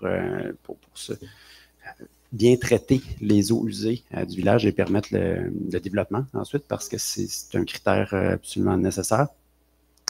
point 51, on a fait des blagues avec le colportage, la région du colportage, mais effectivement, Hydro-Québec, je le rappelle, ne fait pas de porte-à-porte pour aller vendre des thermopompes. Cependant, j'en profite pour souligner qu'il existe le programme Logivert d'Hydro-Québec, qui est un tout nouveau programme qui finance jusqu'à 6 700 puis 7 800 $ des thermopompes à très haute efficacité. Beaucoup d'argent disponible pour améliorer l'efficacité énergétique des propriétés, réduire jusqu'à 40% les frais de chauffage. On a besoin d'une résilience de nos bâtiments et des travaux qui, des fois, coûtent cher pour faire en sorte que les maisons, entre autres, lors de pannes électriques, sont résilientes de façon énergétique un peu plus longtemps à travers les pannes. C'est bien d'avoir des systèmes de chauffage alternatifs. Puis il y a beaucoup de gens qui ont des poêles au bois dans le secteur ici. Mais au-delà de ça, si l'immeuble est bien isolé, il y a des tonnes d'argent disponibles dans les différents programmes gouvernementaux. Je pense au programme là, du ministère de l'Environnement, Réno Climat, entre autres. Mais je le rappelle, Logivert, L-O-G-I-S-V-E-R-T, Hydro-Québec. Il y a vraiment beaucoup de bons éléments là. Je finis mon colportage. Puis, ça, c'est permis au micro, c'est ça, je suis correct. Et finalement, il y a le point 52 où on vient bonifier les subventions pour les produits hygiéniques, donc les éléments qui sont réutilisables. Donc, pour diminuer notre empreinte environnementale d'un point de vue des matières résiduelles. Plusieurs donc éléments qui sont dans une direction d'agir pour la lutte contre les changements climatiques. Et à l'horizon, je le rappelle, je m'étais engagé à le rappeler à chacune des séances, on est à 69 mois avant d'arriver à 2030. 69 mois, ça peut paraître loin, mais c'est demain matin pour les actions environnementales. Planifier des travaux chez vous, combien de mois ça va prendre pour le faire? Faut s'y prendre d'avance. Faites-le avant les 69 prochains mois. Merci. En passant, Jonathan, je pense que c'est le 16 puis le 17 à Montréal, c'est le forum sur l'action climat. C'est 16 et 17 avril, si je ne me trompe pas. Des interventions en environnement presque à tous les jours. Alors, ce soir, on a pu voir qu'il y avait des points concernant surtout Grande-Vallée, donc quand même des grands montants, pour comprendre que c'est quand même 5 lacs qui communiquent tous ensemble. Le premier nourrit le deuxième, troisième, quatrième, cinquième. Donc, on a pris une décision, dans le fond, de pouvoir analyser un peu les niveaux des lacs. Il y a plusieurs plaintes là, qui ont eu lieu les dernières années concernant que l'eau est trop haute, mon eau est trop basse, lui et lui. Donc, cette analyse-là va pouvoir permettre, je pense vraiment, de sécuriser les citoyens qui habitent au bord de ces lacs-là, puis de mieux comprendre c'est quoi l'enjeu de ces 5 lacs-là. Et puis, dans un tout autre d'idée, le 2 avril prochain, c'est la Journée mondiale de la sensibilisation de l'autisme. Ceux qui le savent, notre plus jeune de 19 ans est autiste. Donc, on est personnellement touchés. Donc, je souhaite que la population soit sensibilisée face à ces jeunes-là qui sont vraiment merveilleux, qui ont des forces incroyables. Donc, le 2 avril, une petite pensée pour nos jeunes. On en a beaucoup dans Chersey, dans Lanaudière. Si je pense seulement à Saint-Calix, je pense qu'on est rendu à 5 ou 6 classes dans l'école. Donc, souvent, on a tendance à les voir différents, mais un petit bonjour le 2 avril, là, ça va être content. Fait que, bonne soirée. Bonsoir à tous. Je voudrais commencer par féliciter les membres du Centre communautaire de la Waro qui ont organisé un beau tournoi de pêche au début mars. C'est un succès énorme. Ils ont mis du jus de bras, puis ils ont eu plus de 100 personnes. Les enfants s'amusaient. C'était un bel événement. Ensuite, faire du point un petit peu au propos de Mme Bastien. Ben, si vous connaissez des citoyens ou des gens qui voudraient intéresser à faire une fermette chez eux, ben, on va les accompagner parce qu'on a travaillé le règlement, moi et Mme Bastien, puis on est là pour vous aider. Si vous avez un terrain de plus de 10 000 mètres carrés, vous avez le droit à avoir 3 bœufs et plus.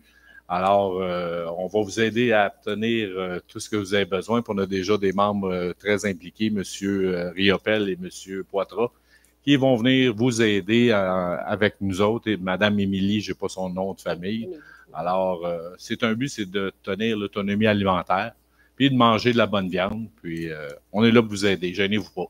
Merci. Si vous me permettez d'ajouter, la sécurité alimentaire durable, c'est un sujet qui est très, très, très discuté en Matawinie. On était dans une réunion, moi et Monsieur Plante ce matin. On avait des ateliers, on était séparés en ateliers. Il y avait au-dessus de 150 personnes, maires, mairesses, organismes communautaires. Et la sécurité alimentaire, ben, faut y penser sérieusement. Puis c'est pour ça qu'il y a des projets qui sont initiés par des citoyens. Puis il faut saluer l'initiative citoyenne dans ces projets-là. Et évidemment, comme Mme Bastien a dit, notre municipalité a été vraiment regardée et vraiment, on a eu beaucoup, beaucoup de commentaires positifs à l'effet que Tracy, justement, on a pris ça à cœur. Ça a commencé par le village nourricier. De là est arrivé le marché public, après ça, le four à pain qui va être inauguré cet été. En fait, c'est de créer un engouement pour que aussi, ça part aussi avec les semis, avec le jardin, pour qu'à un moment donné, on arrête, qu'on encourage l'achat local de nos producteurs locaux. Et ça a été un grand sujet de discussion ce matin. Je faisais partie de cette table-là, puis c'est regardé à travers toute la Naudière. Donc, on parle de transformation, on parle de transport, on parle de distribution, on parle de tout ça. Nos producteurs ils travaillent fort. C'est du 7 jours sur 7 dans les champs. Ils ont besoin de support également. Donc, c'est tout un ensemble qui fera un jour que peut-être, nous, on sera peut-être capable d'être autosuffisants. Donner une nourriture saine et abordable pour nos citoyens, c'est la base. Donc, c'est un projet qui est très, très, très discuté et je vous dirais qu'il va y avoir probablement des changements importants dans le futur, dans le moyen terme. Merci. Maintenant, on passe à la période de questions des citoyens.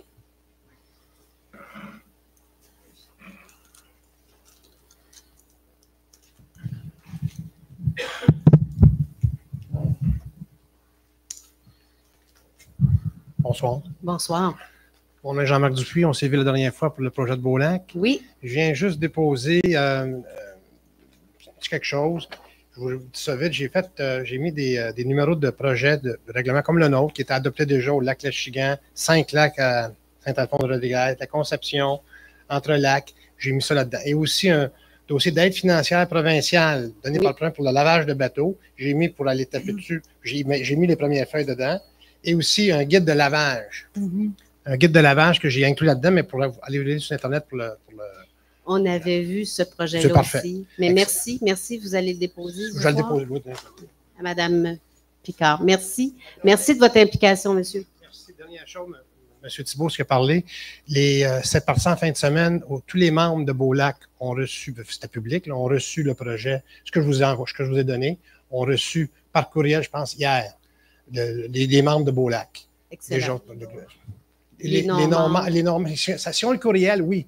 S'il y avait un courriel, oui. Il n'y a pas tout le monde évidemment qui a des courriels, donc ils ne l'ont pas tous reçus, mais il y a quand même une bonne partie des résidents du lac Beaulac qui ont reçu le document.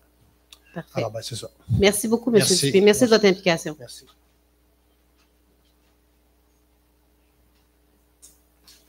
Bonsoir. Mon nom est Francis Salaire. Le point 45, j'aimerais savoir comment ça a été refusé. C'est la résidence de tourisme. Exact.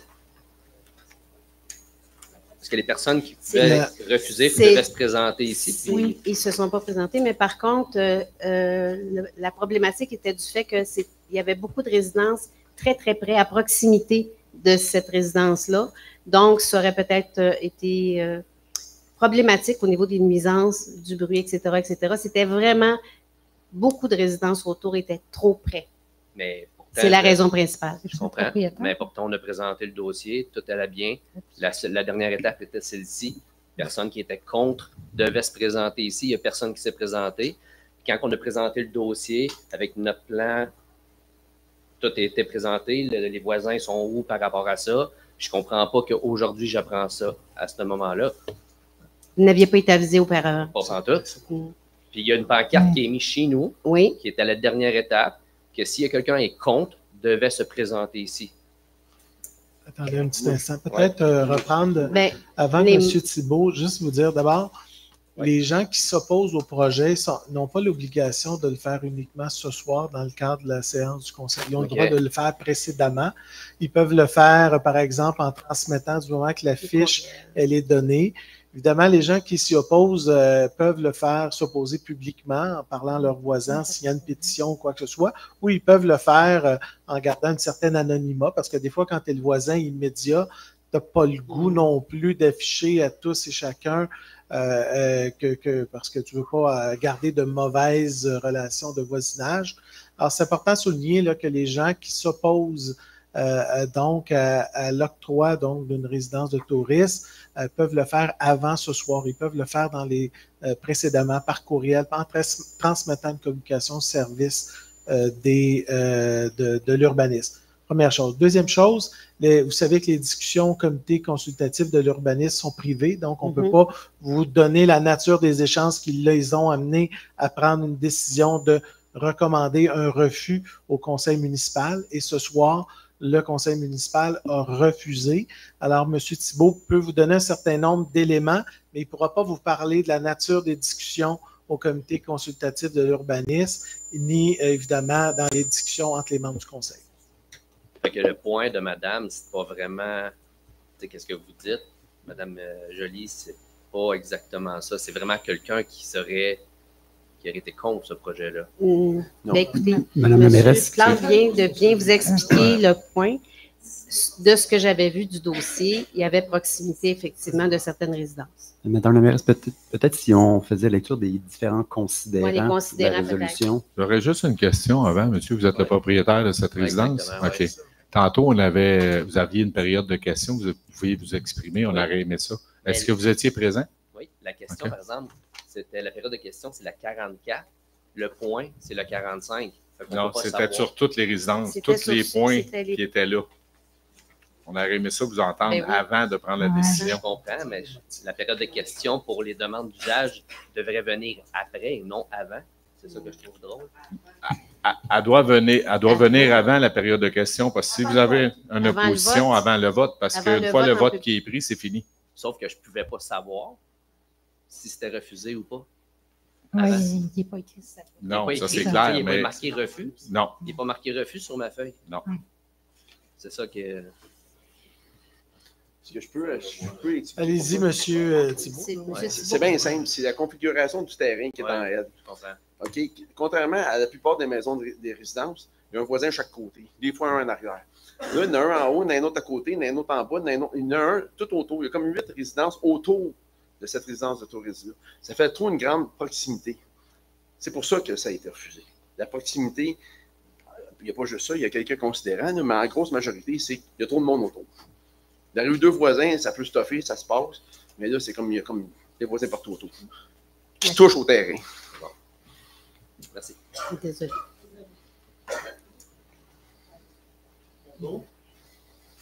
Moi, j'aimerais ça parler des barrages. Votre nom, monsieur? Guy Charret. On reste sur le chemin du lac Brûlé. Oui. On a été mis par inadvertance, par je ne sais pas quoi, dans le bassin du barrage du lac Jaune. Nous, on n'a pas d'affaires là, on n'a aucune chose. On a envoyé des courriels à M. Parent, à vous. Monsieur Plante, vous voulez dire? M. Plante, excusez, Oui. M. Plante. C'est Mme Campeau qui vous a envoyé les courriels. Et au mois de décembre, vous nous avez dit, Mme Joly, si vous n'avez pas accès au lac Jaune, vous ne serez pas sur le bassin. Là, on n'a pas reçu de lettre nous avertissant qu'on a une taxe supplémentaire. On n'a jamais été averti, on a reçu ça sur notre compte de taxes. Et là, on s'aperçoit qu'il va y avoir encore des taxes, j'imagine, de 22 000, qui va tomber à 80 000. Est-ce que cette fois-là, vous allez nous faire parvenir une lettre nous disant combien ça va nous coûter? Je laisse la parole, monsieur Plante. Écoutez, rapidement, la première des choses, les dépenses qui précèdent donc la préparation pour un projet de réhabilitation, je dis du barrage du lac Jaune, mais vous savez que le dû dans ce cas-ci, c'est des, puisqu'il y en a plusieurs. Actuellement, la firme d'ingénierie qui travaille au dossier en amont, en vue de présenter à l'ensemble de la population concernée le projet. Quand je dis l'ensemble de la population, parce qu'il faut savoir que dans la dépense du barrage, il y a 20 de la facture qui est assumée par l'ensemble de la population et 80 par le bassin de taxation. Donc, ces éléments-là vont arriver selon une concurrence là, au cours de l'année 2024, peut-être 2025, dépendant des prochaines étapes, parce qu'il faut les présenter. Évidemment, il faut avoir des autorisations des ministères concernés. Vous savez que les barrages sont à la fin de vie utile, donc il y a une nécessité de les revoir. Donc, ce soir, on ne fera pas la discussion sur à savoir combien ça va coûter, parce qu'il y a une obligation de faire les travaux d'une certaine manière. On ne peut pas dire on laisse ça aller le barrage et on ne les fait pas. Donc, ça, c'est la première chose. Quant à la discussion... Vous avez décidé ça, là. Pardon? Vous avez décidé non, ça. Écoutez, il y a des études qui ont été réalisées par des firmes indépendantes, par les ministères concernés qui donnent l'état du barrage en tant que tel. Alors, la municipalité ne s'amuse pas à faire des changements en tant que tel. Il le fait parce qu'il a des obligations de le faire. Donc, ça, de ce côté-là, monsieur, si vous voulez faire une discussion basée sur ce point de vue-là, vous comprendrez que ça va être relativement court. Maintenant, quant au bassin de taxation, il y a donc des travaux qui ont été menés au cours de la dernière année auxquels le conseil municipal a adopté des résolutions le 19 décembre. Il y a eu un avis public qui a été fait le 20 janvier. Des citoyens ont exprimé individuellement qu'ils considéraient ne être ou ne pas être dans ce bassin de taxation. La municipalité et le comité des barrages s'appuient sur une réglementation, mais non, en fait, non pas sur une réglementation, mais sur une jurisprudence qui est très claire, qui est sur le principe du bénéficiaire. Vous savez que lorsque vous êtes un bénéficiaire d'un ouvrage de cette nature-là, vous êtes automatiquement et vous devez faire partie du bassin de taxation. Excusez, mais le bénéficiaire, c'est quoi? Nous, c'est ça, on n'a aucun bénéfice. Écoutez, ça, c'est ce que vous prétendez, puis je ne veux surtout pas contredire votre prétention à cette manière-là. Qu'est-ce qui peut, quand on parle de principe bénéficiaire, plusieurs règles peuvent entrer en ligne de compte. La jurisprudence va parler, par exemple, à 300 mètres du lac.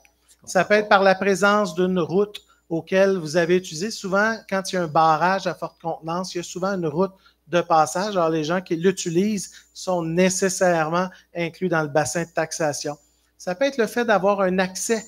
Ça peut être un accès notarié au lac, donc vous êtes un bénéficiaire, ou ça peut être par la présence d'un espace public, par exemple une plage qui va permettre à l'ensemble du voisinage d'y accéder, donc de bénéficier de ce lac-là. Et enfin, il y a peut-être d'autres petits éléments là, que je ne veux pas oublier ce soir. Mais essentiellement, la décision du comité est basée sur le principe de bénéficiaire. Moi, j'utilise l'expression du citoyen qui jouit finalement de l'investissement, donc qui en est un bénéficiaire. Alors, de ce côté-là, la loi permet à ces citoyens-là de contester devant la Cour aussi, parce que une fois que vous êtes inscrit, je ne vous l'ai pas dit ce soir à vous deux fois, je le dis à l'ensemble des citoyens, que les citoyens peuvent contester ce règlement de bassin de taxation. Et évidemment, on aura l'occasion d'aller expliquer nos arguments à cet effet. Et évidemment, le comité a été saisi de situations récentes où des citoyens nous amènent d'autres types d'arguments. Alors, il est possible qu'au cours des prochains mois, on analyse et qu'on fasse un examen sur certains ajustements. Mais ce soir, je ne veux surtout pas me prononcer au nom du conseil municipal à cet effet-là. Alors, pour votre situation, on a tous les éléments que vous souhaitiez nous transférer et nous donner entre les mains. À ce moment-ci, ce soir, je ne peux pas rendre une décision. Le comité devra travailler là-dessus, pas seulement pour vous, mais pour l'ensemble des enjeux. Et le conseil sera saisi de prendre une décision de cas échéant. Cette réponse-là, on va l'avoir quand? Écoutez, je n'ai pas de date parce que c'est le conseil municipal qui est donc libre de prendre une décision.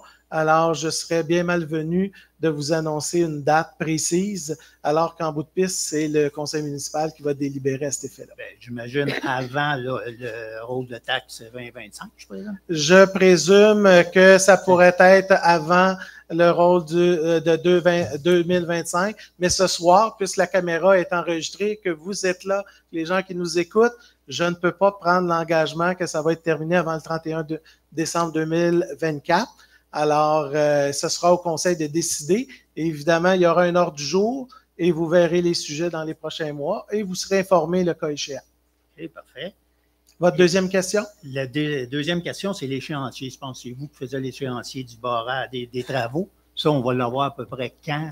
Savoir qu'est-ce qui arrive. Ce qui a été déposé aux membres du conseil. Tout ça, excusez. Tout ça, ça dépend du montant aussi. Oui, exactement. C'est fait en 2029, c'est fait en 2026. Dans votre cas, vous êtes plutôt dans l'échéancier de réalisation de travaux de début, donc plutôt 2025. Quand tu es un ingénieur... Dans le cas du lac jaune. Oui. Dans mon cas. Oui. Non, mais je parle du lac jaune parce que c'est ce que vous faites référence à l'origine de votre question. Pour ce qui est du lac jaune, si tout va bien, si les autorisations gouvernementales vont bien, on parle plutôt de 2025. Mais ça se peut que ce soit 2026. Mais je vous assure que ce ne sera pas 2024. Ça, je peux vous l'assurer aujourd'hui. J'en suis certain. C'est pour ça que je vous le dis. Je peux vous assurer que ce n'est pas 2024. Non, mais on aimerait juste être averti, comme les dernières taxes qu'on a eues. Là. Vous avez dit, on ne peut pas mettre un timbre, puis chacun, un timbre, ça coûte 1,10 $, 1,15 $. Tu sais, puis ça frustre moins de monde que d'avoir ça sur notre compte de taxe. Je trouve que c'est cavalier un peu. Merci. Merci beaucoup. Ça fait plaisir. Merci de vos commentaires. Merci.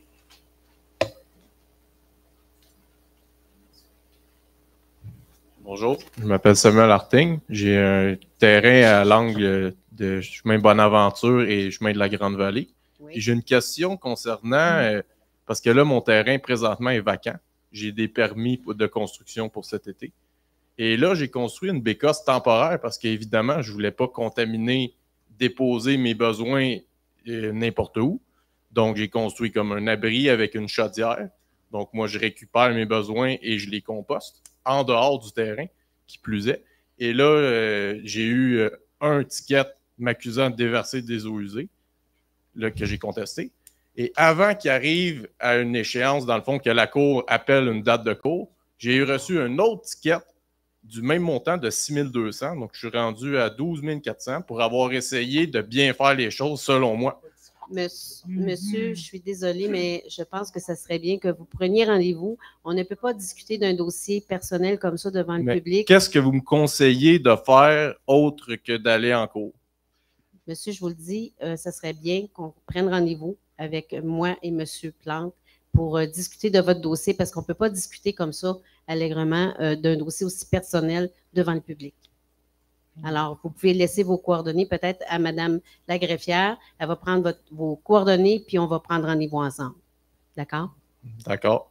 Juste nous rappeler votre adresse. Il n'y a pas encore d'adresse. C'est à l'angle. Bonaventure et Grande-Vallée. Exact. Donc, c'est ça. Parfait. Donnez ça à Mme Picard, qui est juste là. Merci.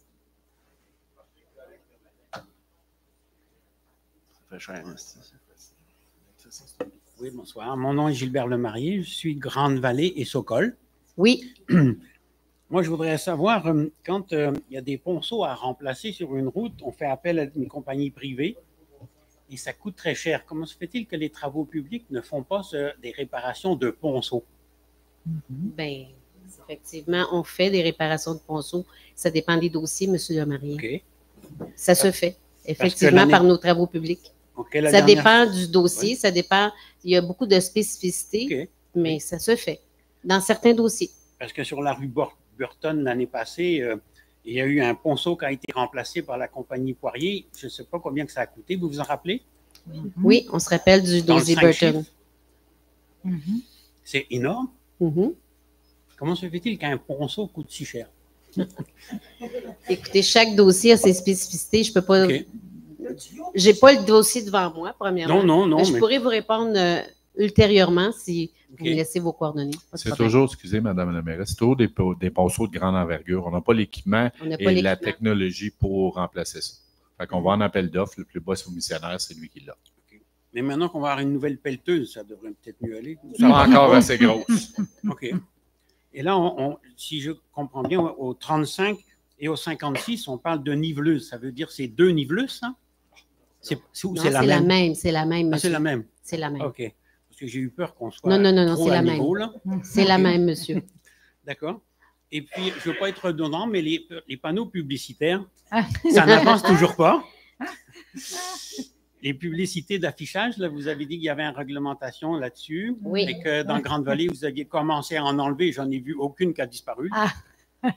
Donc, c'est quand la première pancarte qui devrait disparaître, au moins au village? Parce que ça n'embellit pas le village. Hein? Non, effectivement. Mais ça, vous savez, on a beaucoup de dossiers en marche. Oui, oui. Vous savez, vous êtes conscient. Oui. Mais probablement que ça va être réglé incessamment. Le beau temps va sûrement nous aider à faire le tour parce qu'en hiver, c'est peut-être plus compliqué pour les travaux publics. Non, c'est ça, mais on ne parle pas de ça aujourd'hui. C'est paru dans le communicateur il y a déjà 1 an. Et aujourd'hui, on est toujours à la case départ. Alors, je me dis, j'espère que cette année, ça devrait disparaître parce que ce n'est pas très joli dans les villages. Là. Ouais, effectivement, on est au courant, monsieur. OK. Merci. Vous avez raison. Eh oui, vous avez raison. Parce que là, je vois qu'on interdit la vente itinérante et tout ce genre de choses-là.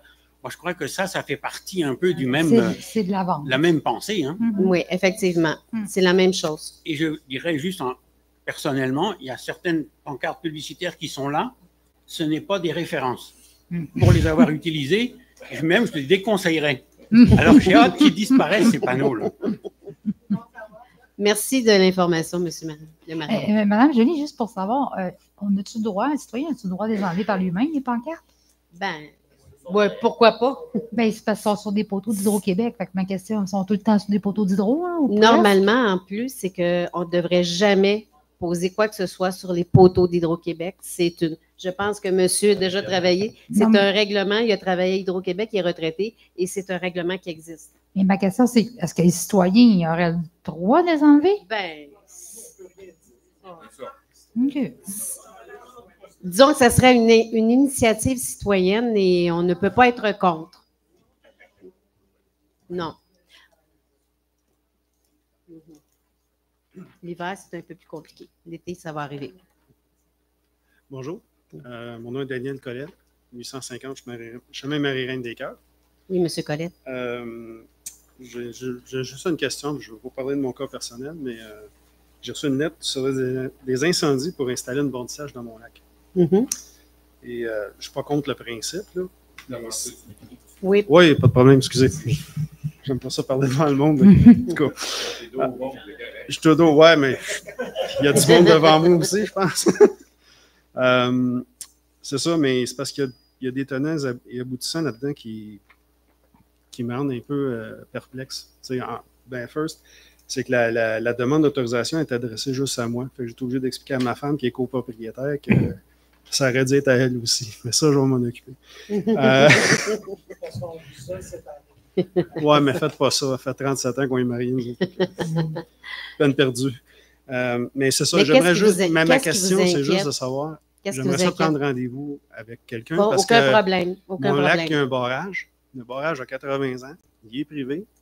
Je suis nouvellement retraité. Je n'ai pas les moyens d'opérer ce barrage-là. Puis éventuellement, le niveau de l'eau va être bas. Tu sais. C'est lac Colette. Le lac Colette. C'est un lac privé. Fait que j'aimerais prendre rendez-vous avec quelqu'un parce que... Donnez vos coordonnées à Mme Picard, puis on va prendre rendez-vous. On discutera de votre dossier. Merci beaucoup. Merci, M. Colette.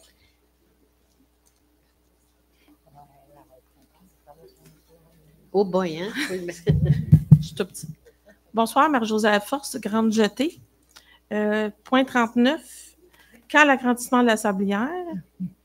J'ai dans les mêmes points, heure et mois d'opération de la sablière, puis le type de génératrice.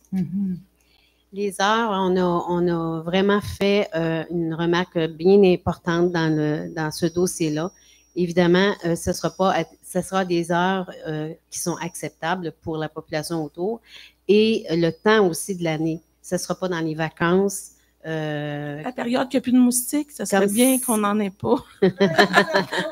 Puis la génératrice aussi, on a fait une attention particulière là-dessus pour que ce soit le moins bruyant possible Et ça a été discuté avec notre directeur des travaux publics qui est très au fait du dossier. Et ça va être vraiment surveillé. Parce que la dernière année, je n'ai pas beaucoup dormi. Oui, je me rappelle très bien, Mme Laforce. Merci. C'est pour ça que ça a été vraiment mentionné. Merci. Beaucoup.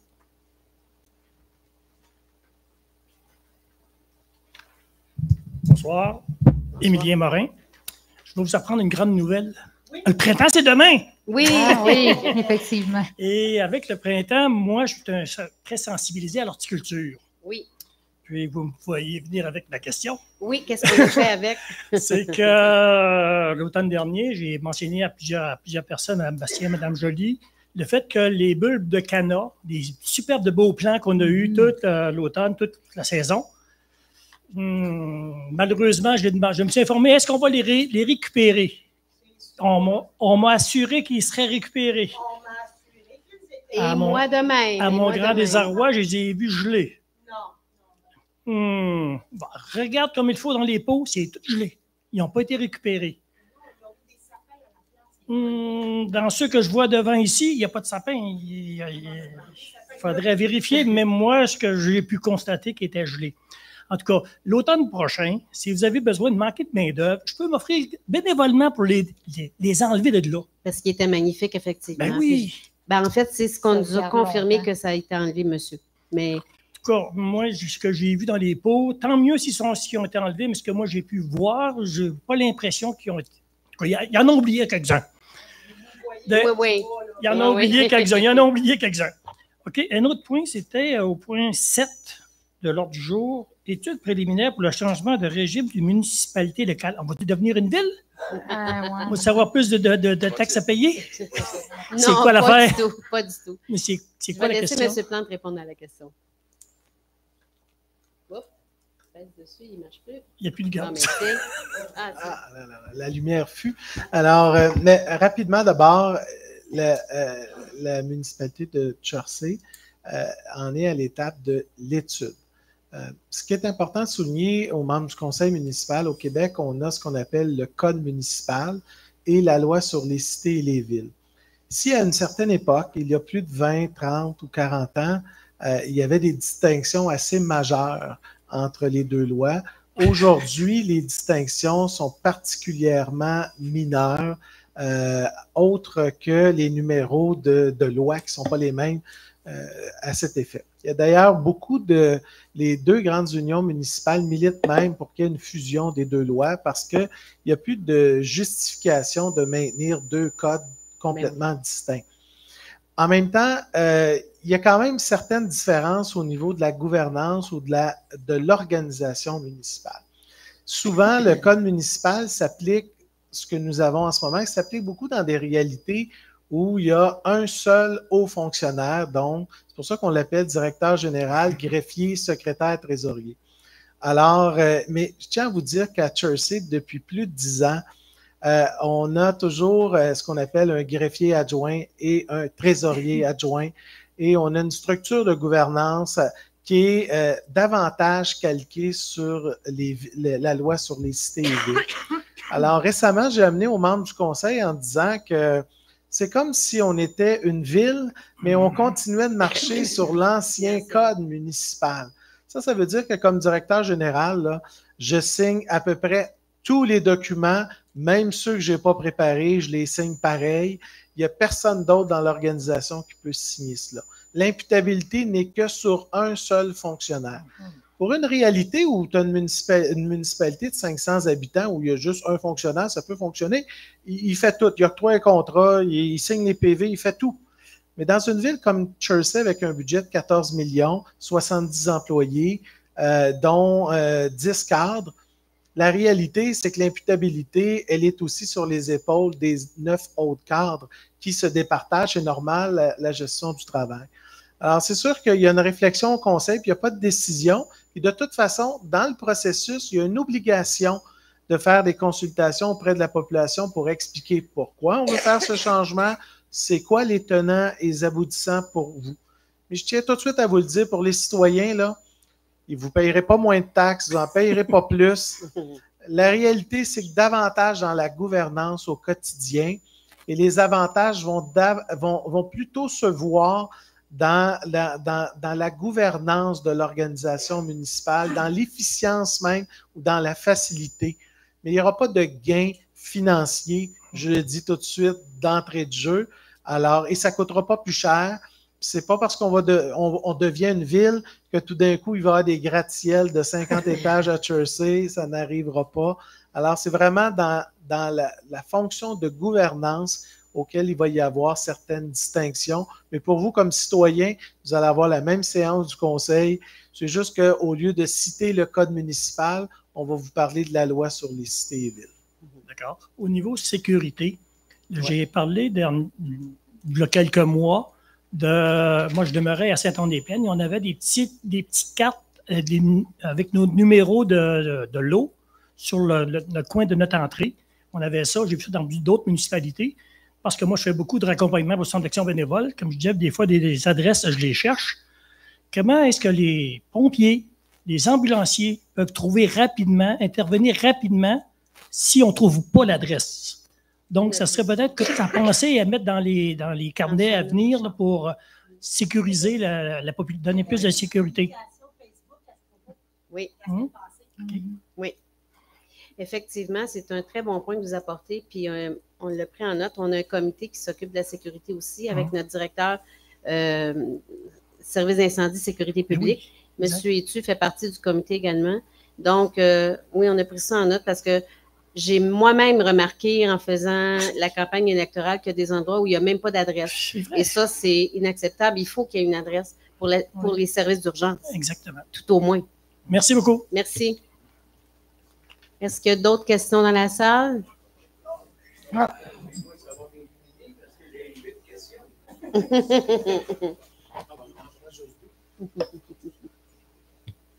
Bonsoir. Joseph Ouellette. Concernant les fermettes, M. Lévesque a parlé tantôt, c'est quoi la grandeur de terrain? Vous dites que c'est nécessaire? 10 000 mètres carrés. Et c'est 10 000 mètres carrés au départ. 10 000 mètres carrés. 10 000 mètres, ce qui fait 104, 105 000 pieds à peu près. Ça, c'est pour des gros animaux. Oui. Ça fait à peu près combien? Tu dis 104? 104 000 pieds carrés. OK. Mais ça, c'est pour des gros animaux, d'accord? Parce qu'on a les petits et on a les moyens aussi. Donc, ça prend un plus petit terrain pour commencer quelque chose. C'est ça. Ben, disons, comme pour avoir des poules, là, c'est pas nécessaire d'avoir un grand terrain. Non, exactement. Même au village, les gens peuvent avoir 3 poules.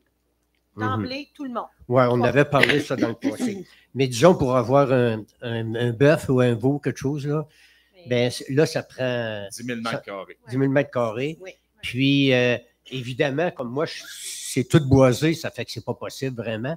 Parce qu'il faut, non, mais il faut qu'il y ait de la place pour brouter, là, pour manger.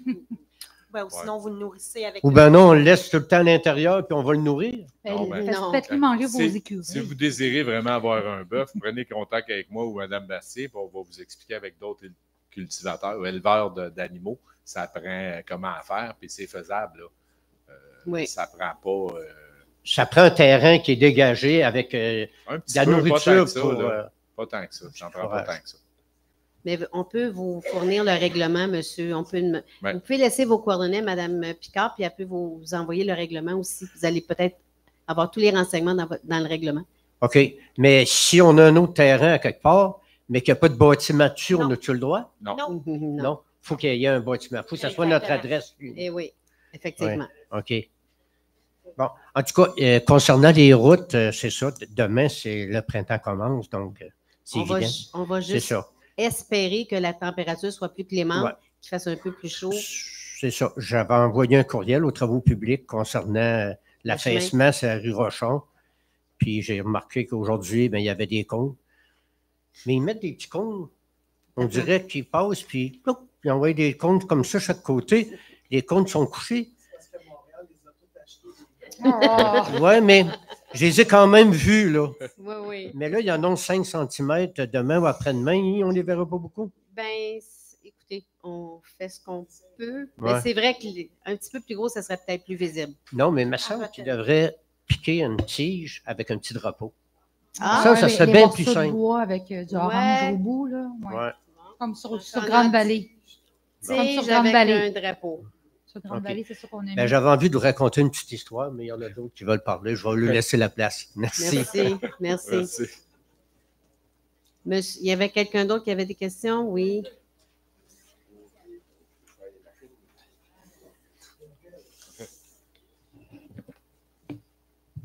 Jean-Claude Tremblay. Bonsoir, M. Tremblay. Ça fait plaisir. Pour les eaux usées, Mm-hmm.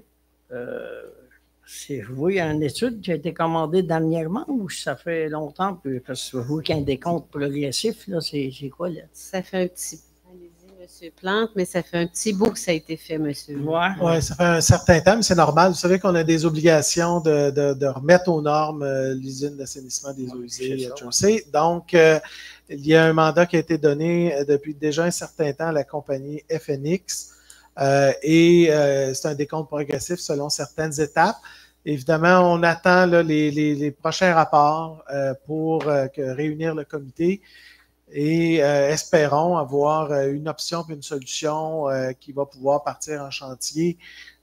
Mais ce que je peux vous rassurer, c'est que le chantier ne sera pas en 2024. Ça, c'est sûr et certain. Mais est-ce qu'on peut espérer qu'il y ait un choix, des autorisations ministérielles et autres, et subventions et tout ce qu'il faut en 2025? On travaille fort dans cette direction-là parce qu'il y a quand même des enjeux qui sont importants là, pour le développement. Mais je ne crois pas qu'il va y avoir des pépines en 2024. Ça, Mais le choix appartient à qui? Au gouvernement ou à vous autres? Ben, j'aurais tendance à dire que c'est un mélange des deux. Mais le 2, je dirais que le gouvernement, il y a un gros bout du bâton parce qu'il subventionne, notamment dans le nouveau programme Primo, jusqu'à 95%. Alors, quand quelqu'un paye 95% des dépenses admissibles, il y a un pas pire bout. Il tient un bon bout du bâton. Oui, ça, c'est sûr. Et comme municipalité, ben, à un moment donné, on n'a pas 10 000 choix non plus. Et il faut rapidement se conformer, parce qu'à l'heure actuelle, on est souvent en contravention avec notre usine d'assainissement des eaux usées. Bon, là, il parle d'un étang aéré. Ce que je voudrais savoir, moi, c'est le lieu de l'emplacement qui va être, s'il est accepté. Ça fait partie des éléments à l'étude, et lorsque l'étude sera complétée, ce sera plus facile pour le conseil d'en prendre connaissance, et lorsqu'il en prendra connaissance, si le conseil le recommande, il pourra plus facilement le présenter aux citoyens. Mais ce soir, de spéculer sur une option ou une autre, là, ce serait finalement de créer plus de spéculation que de réponse à votre question. Fait que dans le fond, on attend Brigo. Vous n'avez pas le choix. Que oui. Merci, M. Tremblay. Merci. Et on a hâte autant que vous, M. Tremblay, et tous les citoyens également.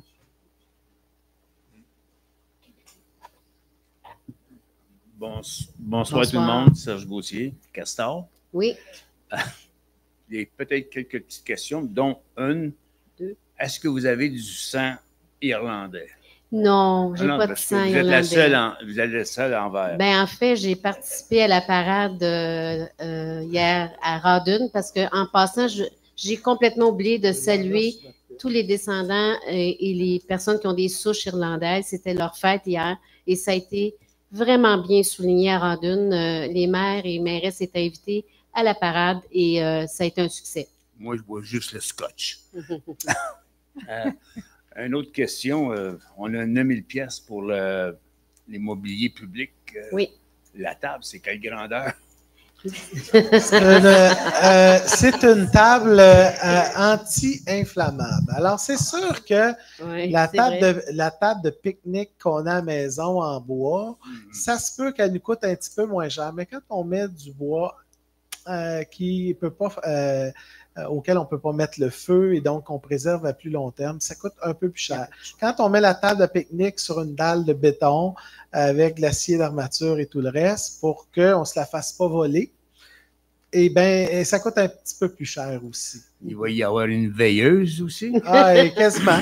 Il n'y a pas le vibromassage, par exemple. Non, mais c'est pas inclus. Là. Et j'appuie aussi le monsieur qui dit que les pancartes, là, oui. Ces poteaux-là, on ne peut pas les scier, il y a tellement d'agrafes. On l'a pris en note, monsieur.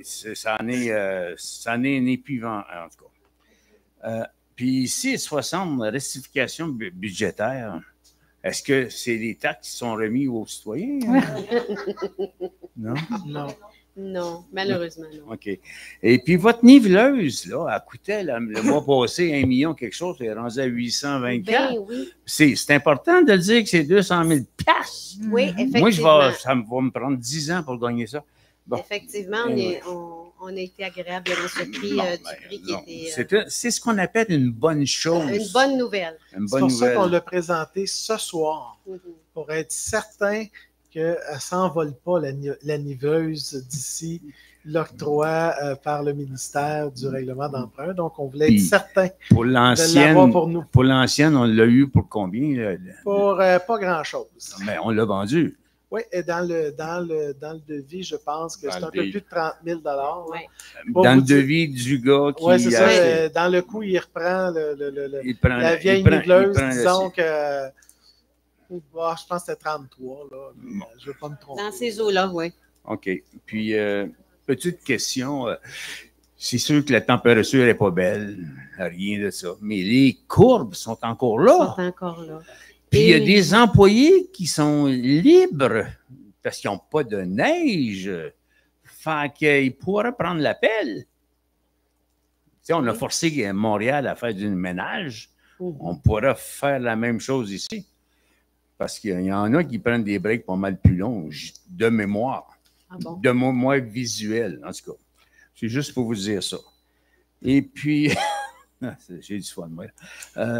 Bon, les courbes, j'en ai parlé. La table, j'en ai parlé. Il y en a qui ont parlé pour moi. Mais... Avez-vous d'autres points, monsieur? Non, ça va bien. Ça va bien? Merci beaucoup de m'avoir Merci. écouté. Merci beaucoup. Mais pensez à nos courbes. Les courbes... Moi, je dis que 2 jours, c'est fait. Une journée pour moi, mais 2 jours pour vous autres. OK. Merci, monsieur Gauthier. S'il n'y a pas d'autres questions, je pense qu'on passerait au point... Oups, vous n'avez eu un... Vous donnez des aides financières à des gens pour notre souper de fin d'année, pour les cribs. Qu'est-ce que vous en pensez? Ça serait une idée. Alors, je vous invite à faire la demande officielle avec notre politique de reconnaissance des organismes communautaires. Vous adressez à Mme Kim Baumgarten. Pas de la problème. directrice. Mais y a-t-il un délai là, pour le faire le plus vite possible, vous allez me dire? Ben, ce serait bien de le faire. Oui, ça Non, serait moi, bien. 500-600 piastres. Ben, écoutez, si votre organisme répond aux critères, on va la traiter. Il n'y a pas de problème. Je vous remercie beaucoup. Merci. Alors, s'il n'y a pas d'autres questions, on procéderait à la levée, mais j'ai un petit mot important avant de partir. Je veux souhaiter joyeuse Pâques à toute la population parce que ça vient vite. Alors, amusez-vous en famille, avec les amis et profitez vraiment du bon temps parce que le temps, il file vite. Alors, joyeuse Pâques à toute la population et prenez soin surtout de vous. Alors, la levée, s'il vous plaît. Alors, c'est proposé par M. Jean-Guy Thibault, appuyé par Mme Annie Bastien, que la séance soit levée à 20h51. Alors, bonne soirée. Merci de votre présence. On est d'accord. Tout le monde est d'accord.